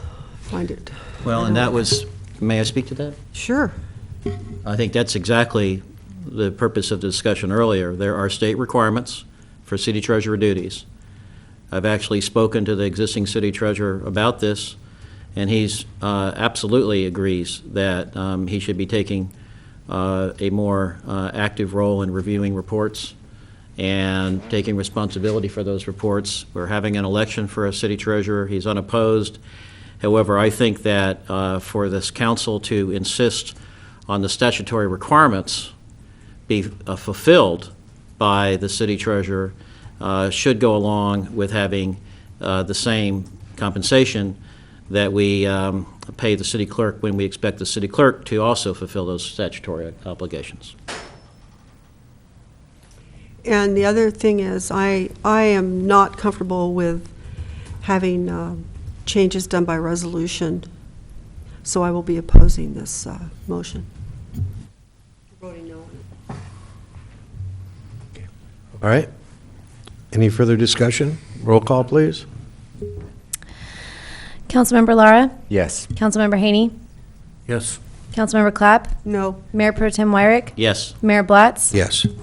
All right, moving on to item number 7, establish a 2-year term, May 2016 to May 2018, for one of 4 new members of the Historic Preservation Commission, or refer the matter to the Historic Preservation Commission for their input. Mr. McClary? Yes, thank you, Mr. Mayor. Recommended action is to establish a 2-year term, May 2016 to May 2018, for one of the 4 new members that were appointed to the Historic Preservation Commission, or alternatively, to refer the matter to the Historic Preservation Commission for its input. When the new members were appointed, there was no determination made as to which individuals would be serving on which terms. We had one term that was unexpired, and so currently 2 members of the commission, Commissioners Hill and Commissioners McCready, have terms that expire in 2018. Municipal code requires that the number shall be 3. The municipal code requires that the term shall be staggered for all members, so that 3 members of the commission whose terms begin on May 2014 shall expire in May 2018. So what we need is one of the new appointees must be given a 2-year term that would expire in May of 2018, and the remaining 3 new appointees would have 4-year terms continuing through May of 2020. If the council so chooses, they have a variety of, they could, help me out here, Matt, you could simply designate a commission member if you want to go that route. As I understand it, the council also has the option of taking a random way of addressing this. If that is something that the council wishes to consider, we have created 4 equal-sized slips of paper, and if the council would so wish to go that route, we could legally have somebody be designated. I would recommend it be our deputy city clerk, our secretary, to pick one of the names out of a Metaphorical hat. out of a metaphorical hat. So that is a legal option if the council wanted to so choose the short term that way. Provided it's done in, now in public, in full Right. view of the public. The other point you could consider would be attendance records. But the only thing you cannot do is at all, as is always the case with commission or any other vote, no action can be taken by secret ballot. So you can't all pass names down and have the clerk read them, as some cities wish to do. Mayor, I have no problem with the straw count. Okay. Anybody else? No, I don't either. I'm fine, yeah. Okay. I want it to be unanimous. Anybody have an objection to it? No? Okay. Then let's have a straw count. As he's walking over, for the record, what we have here are 4 equal pieces of paper folded in half that each have just the 4 names on them. No other writing and no other distinctions between the pieces of paper. So I have. Is that a collectible lunchbox? This is. This was a gift to the Arts Commission. Yeah. This is a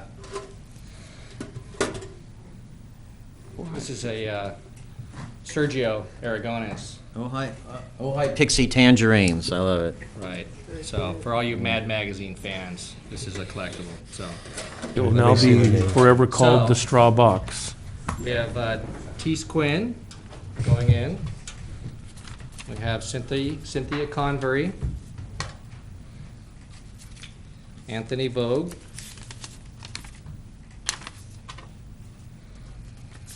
and Valerie James. So I will put these in here.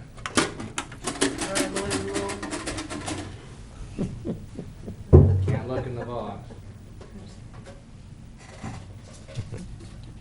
We're establishing the 2-year term, correct? Yes. Yep. Thais Quinn. Okay. Camera. So be it. Do we motion that? I think we probably need a motion and a second to, Agreed. so anybody wants to make a motion that Taste Quinn be the 2-year, to finish out the 2-year term? So moved. Is there a second? Second. All right. Roll call, please. Mayor Pro Tem Wyrick. Aye. Councilmember Haney. Yes. Councilmember Clapp. Yes. Councilmember Laura. Yes. Mayor Blatz. Yes. All right, the next item on our agenda is number 8, City Council Priority List. Mr. McClary? No way. We made the priority list a priority, so I guess that's good. Backed by popular demand. Mayor and council, this is the priority list that is set by council and used by staff in trying to determine what we're working on and what we need to be bringing back to city council next.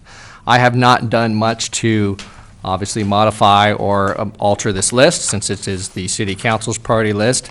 However, I did work with Councilmember Laura, who does keep an updated running list on this, and I did work with that to compare what we had in the past and tried to make some adjustments just in terms of logical changes in terms of what's been completed and things like that. So really, it's there for your discussion and your input. We have it separated between current projects and future projects. Obviously, current projects being ones that we're already working on or in progress. Future projects, yes, are those obviously yet to be initiated. We also attached, for attachment B, a list of the completed items, although I have a feeling there's probably a lot of completed items that didn't get on the completed item list. But then again, it reflects those items that were on this list that we've been able to complete. So I'd be happy to answer any questions and receive any input from council. And staff is ready to speak on any of these particular matters if you have any questions. Mr. Mayor, Yes. Yes. in 2 weeks, there's going to be an election, and I personally am not going to be here, and I think that I know that everybody wants to review this, but I think it would be much more appropriate to have it be reviewed by, after the election, when the new council is seated, whomever it is that gets elected. Mayor Pro Tem Myrick? I agree with that, but I would like to just get some feedback real quickly as to whether or not anybody else has an appetite for trying to categorize these projects and future projects in terms of trying to distinguish between new initiatives, for example, and performance deadlines imposed by outside agencies or current code deadlines. I think there's a fundamental difference between the two. I'm not going to ask for any discussion on this. I'd be happy to volunteer to take this list and put it into this category scheme that I have for future council discussion, if there's any appetite for that at all. That's all I'm asking. Mayor Blatz, I also agree with Councilmember Clapp in terms of reviewing these, and just for the council's information, I really didn't touch too much on this list too, because we haven't discussed it as a council. So for current projects, some of them are irrelevant, but I left them there just because we haven't had that discussion, and I think they would be better suited in categories. I would be more than happy to work with Mayor Pro Tem Wyrick in developing that. I think it's something that I've always been interested in. It's something that I'm a huge advocate about, prioritizing and having consensus and being able to develop agendas. I think it's a good way for all the councils to be on the same page. But yeah, I think that in terms in 2 weeks, we are going to have a new council. I agree. Well, I'd like to add, it'd be nice just to clarify some things, because I see some things here that are either in the wrong box or have been completed. Yeah. I don't know if that helps us, or if you guys want to do that in your review. Yeah, I thought, Either why way don't to we me. do it and bring it back? That's fine. Yeah. Okay. Great. Okay, so we're going to table this? Yeah. Do you have a date in mind when you'd like to see it back? We've reviewed, does anybody have any comments from the audience on it? No? Okay. All right, so we've reviewed it and we provided you direction. Bring it back after the election if you would. And Okay. for clarity's sake, by after the election, is that understood to mean when the new council is seated? Yes. Yes. The expectation is that will not be right after the election, but rather will be the December 13th meeting, Yes. given the Or, expected yes, council, the county's processing timeline on the ballots. I'm Right. putting words in your mouth. that's fine. Okay. But if it wasn't December 13th, It would be the next January, one. That's yeah, right. And okay. we're hoping Just want to get a Councilman sense. Zavarro- Okay. All right. Oral reports by the finance director on the status of the 2016-17 budget is, I haven't seen Mr. Livingston. He is There here. He has been Okay. patiently waiting. All right. Hello. Mr. Livingston? Just sitting Boy. around doing nothing. Yeah, yeah. Got auditors coming tomorrow, so I've been busy working away with that. As as requested by council, we'll come back monthly if there are items to discuss regarding issues related to our budget. The only issue that I wanted to bring to council's attention right now is a couple of weeks ago, we received a letter from the Auditor Controller's Office from the County of Ventura, and in that we were notified of what our actual secured property tax will be for this coming fiscal year. And the number that they are giving us is about $75,000 below what we were anticipating in the budget. That doesn't necessarily mean that our overall property tax is going to come in short, because there are several pieces of the property tax that come into play. We have the secured, unsecured, we have supplementals, we have a lot of other things, but I just wanted to bring that to your attention, that right now, we are looking at a reduction for the fiscal year 17 of, roughly $75,000 in the budget for property tax. Okay. May I ask a question on that, Yes. just procedurally? Is that subject to review by us, by you? No, See if, what their methodology is and whether you agree with their methodology? What they do is, this is after the assessor has made the levy for this fiscal year, they calculate that based upon the individual jurisdiction and our the property tax within that area. We could certainly review that with the county assessor's office that they're very willing to work with us and talk with us about things, and Is there any historic basis for any issues with it? no. Okay, thank you. I have a question. Obviously, it wasn't that the property taxes that we're going to get went down. It's just that we anticipated them going up an additional 75,000, correct? Correct. We had some estimates of what the assessments were anticipated to, how much they were anticipated to increase in the coming year, but once, that was just an estimate until they actually made the assessments and the levies, so it's, you know, it was just, it was an estimate that just. What was percentage of the overall estimate is 75,000?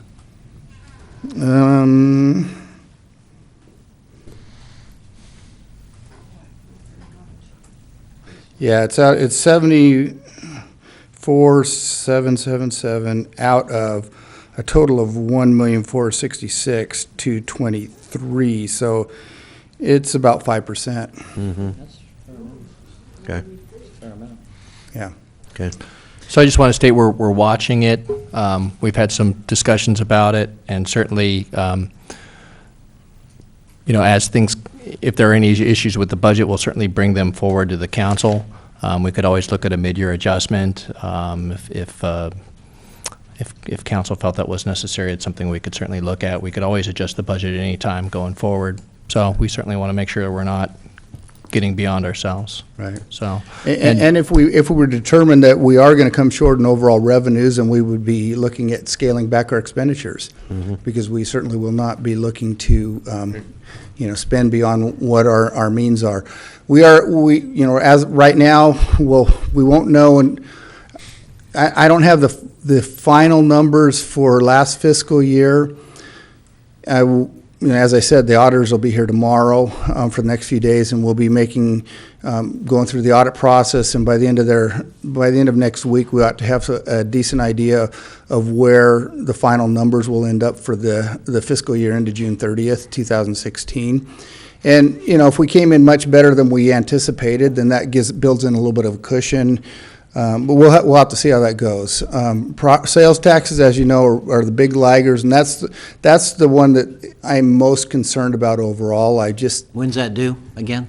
Those are delayed 3 months, and so we won't. Said November before. We won't. We've received the June numbers in September. We won't receive the September numbers until mid-December. So yeah, that's just a tough one. And We so can't close out the revenue side until just before Christmas for the previous fiscal year. No, that we've actually got those numbers. We've actually received those are the numbers we received in September for June. So we'll be able to close that up here very soon. Okay. Yeah. Anything else we ought to know about? No, those are the only things, and this is just, you know, I always tend to be cautious on things, and that's why I suggested that maybe we want to look at, you know, the expenditure side of things with, you know, moving people to 40 hours a week, because I was a little bit concerned not knowing where the numbers would come. And so we'll just have to, you know, keep an eye on it, and we'll keep council posted on these things. Once we get some good numbers in, I anticipate bringing a report of the overall budget to actual where we are at different points in time, probably at mid-year and probably in March also, to kind of get us an idea where we are looking for this fiscal year. And we'll just try and keep on top of that and get you the information that helps you make the decisions you need to make. All right. Any other questions? Could add Mr. just, Livingston? Yeah. I'm sorry if I could just add one thing. Mr. Livingston and I have started to meet monthly, where we'll be going over all the fund balances and the budget numbers, so that both he and I are well aware of everything there. We want to make sure that we're looking at that on a consistent basis, so that something doesn't come up and catch us. So we're making that a priority. Okay. The other thing that it's on my goals of things to do, in this next fiscal year, I'm going to be working on developing a multi-year forecast. And obviously, as we go out, the further we go out, the more the more, hazy the picture is. But I think there's some value in that, and that it'll take me a little while to develop that. But once we're able to get that developed, that will also give us more of a long-term idea of where we think we might be as well. So. Okay. Thank you. Any other questions of Mr. Livingston? No. Thank you. Appreciate it. All right, moving on to the oral reports by the city manager. I'll be fairly brief. The city, under my signature, did file 2 protest letters today with the California Public Utilities Commission over 2 advice letters that were recently filed by Golden State Water. One to amend the Stage 3 drought restrictions, and the other advice letter was asking the CPUC to oppose additional rate increases and fines and penalties. We worked with our special counsel, Ryan Blatz, to develop the protest letters, and they were filed today timely within the 20-day deadline. So we're not sure. We have not had much success with those in the past. However, we thought it was very important to protest these. In my discussions with Mr. Blatz, we actually think that we feel actually that we have a fairly, some pretty salient points here in terms of going from stage 1 to stage 3 without any stop in between, and also that the Ojai area does seem to be hitting its conservation goals, which, and again, I have to make the distinction here because what we're talking about are rate case filings with the CPUC, and when a utility such as Golden State Water comes forward and they get a rate case decision, there are certain parameters that they can come back to the CPUC to be able to adjust the rates. And one of those would be, for example, if they sell less water than they anticipated, they can come back, file an advice letter for the CPUC that says, hey, we need to adjust rates up to this percentage to make up for the difference in the revenue that we anticipated to receive that we didn't receive. We could spend all night talking about that whole issue. But anyways, but back to our point with the advice letter, our concern is that the stipulations in the decision that set their rates does not allow them to simply impose these without seeing that the community is not meeting its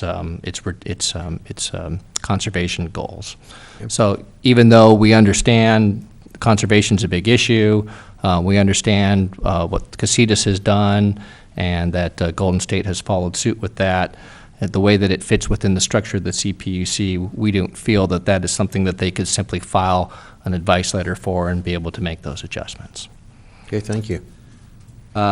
Secondly, I wanted to, I think you're all aware that we're losing our wonderful captain here. Yeah, welcome. You haven't David been here Kenny. lately. Is it captain or commander? It will be commander in February. Okay.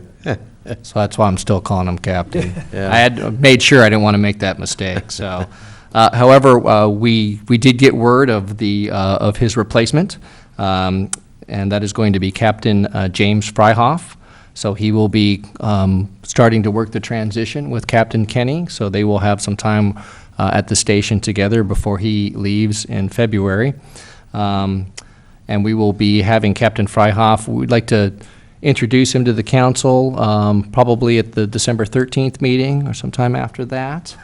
And then we'll be sure that we give a nice send-off for Captain, and then be at the time Commander Kenny. Yeah. Where has Captain Freihoff been stationed, or? So he's currently the Assistant Police Chief, I believe, with Thousand Oaks. Okay. However, he has patrol experience here.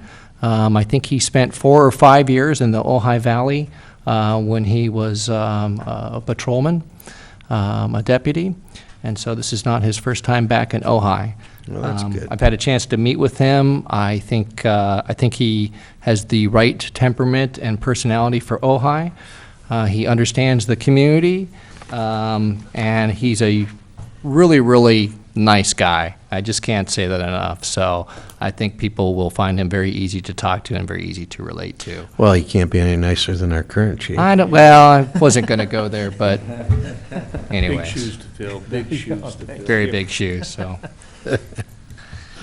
Well, it's still congratulations. That's a real honor to, real accomplishment. And just really quickly, I just want to, I'm toying with the idea of perhaps within the fiscal impact of our staff reports, perhaps adding in another section in there that would be, and I haven't quite come up with the right term for this, but something that would be a common in terms of like a sustainability component.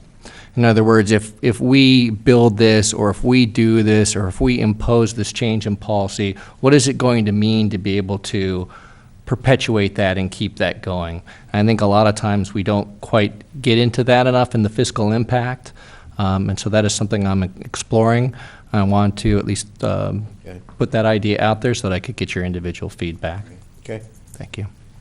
Mr. Summers, anything? The only thing is just a note out of New York. I'm not sure if folks have been following it, but the New York State Legislature passed a bill that will impose fines of around, I believe, $7,500 to start on short-term rental owners operating short-term rentals in New York State, which mostly includes New York City.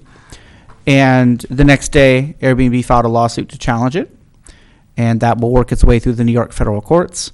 We will be monitoring that suit, and we'll report as it continues. At the same time, the federal suits against Anaheim and San Francisco and Santa Monica's ordinances also continue. We're continuing to monitor those. We've, at the moment, the city's ordinance is defensible, and if that changes with any of these rulings, we will immediately report. Okay. Thank you. Chief Kenny, anything? Really, I was just looking at the fire department's report, and it looks like we have a good chance of getting the first hard rains of the year starting Thursday night. So an inch of rain possible, thunder showers, and with that you'll get the associated flooding, and people need to slow down. It'll be the first heavy rains of the year, so look forward to that, but be careful. Let's go and wash our cars. That's correct. Yeah. Did we have a death at the Creek Road? Yes, we had a gentleman who was mountain bike riding on Saturday. He was in his 50s, and unfortunately he passed away from a heart attack. So while he was riding, he overexerted himself apparently. No, you know, I was coming into town today and I saw some decorations on the Creek Road and on Creek Road? Yeah, No, Creek Road is that this was exits over- onto the 33. Right. And I saw those as someone well. had passed, someone died, Yeah. and I just was wondering if it was a... No, nothing that I've been made aware of. If someone died of a car accident down there, it would have been the CHP, but Okay. I would have usually have been notified. I don't know if it could have been something in the past. The person I was referring to was out over in the river bottom, out towards Miners Oaks. Okay. Anything else to come before us tonight? Quick question of Mr. McClary. If I wanted to personally, as one council person, get a feeling for the timetable for specifications be written for our street overlay projects, should I just make a direct inquiry of Mr. Grant, or ask you to relay that inquiry? You may certainly make that inquiry. It's simply a request for information, and I think we always encourage that. Okay. Okay. Thank you. Would you make sure that if you get anything with regard to street overlays and the schedule, that you make sure it gets to Steve so you can disseminate it to us? Sure, if you wouldn't mind copying me on that, and I'll make sure that Mr. Grant copies them both. Sure. Okay. You bet. All right, anything else to come before us before we go into closed session? Hearing nothing, we are going to adjourn to closed session. Do we expect a report? No, not tonight. Okay. We are adjourned to closed session. And just for the record, the closed session is to consider 2 items of initiating litigation. Thank you. Okay.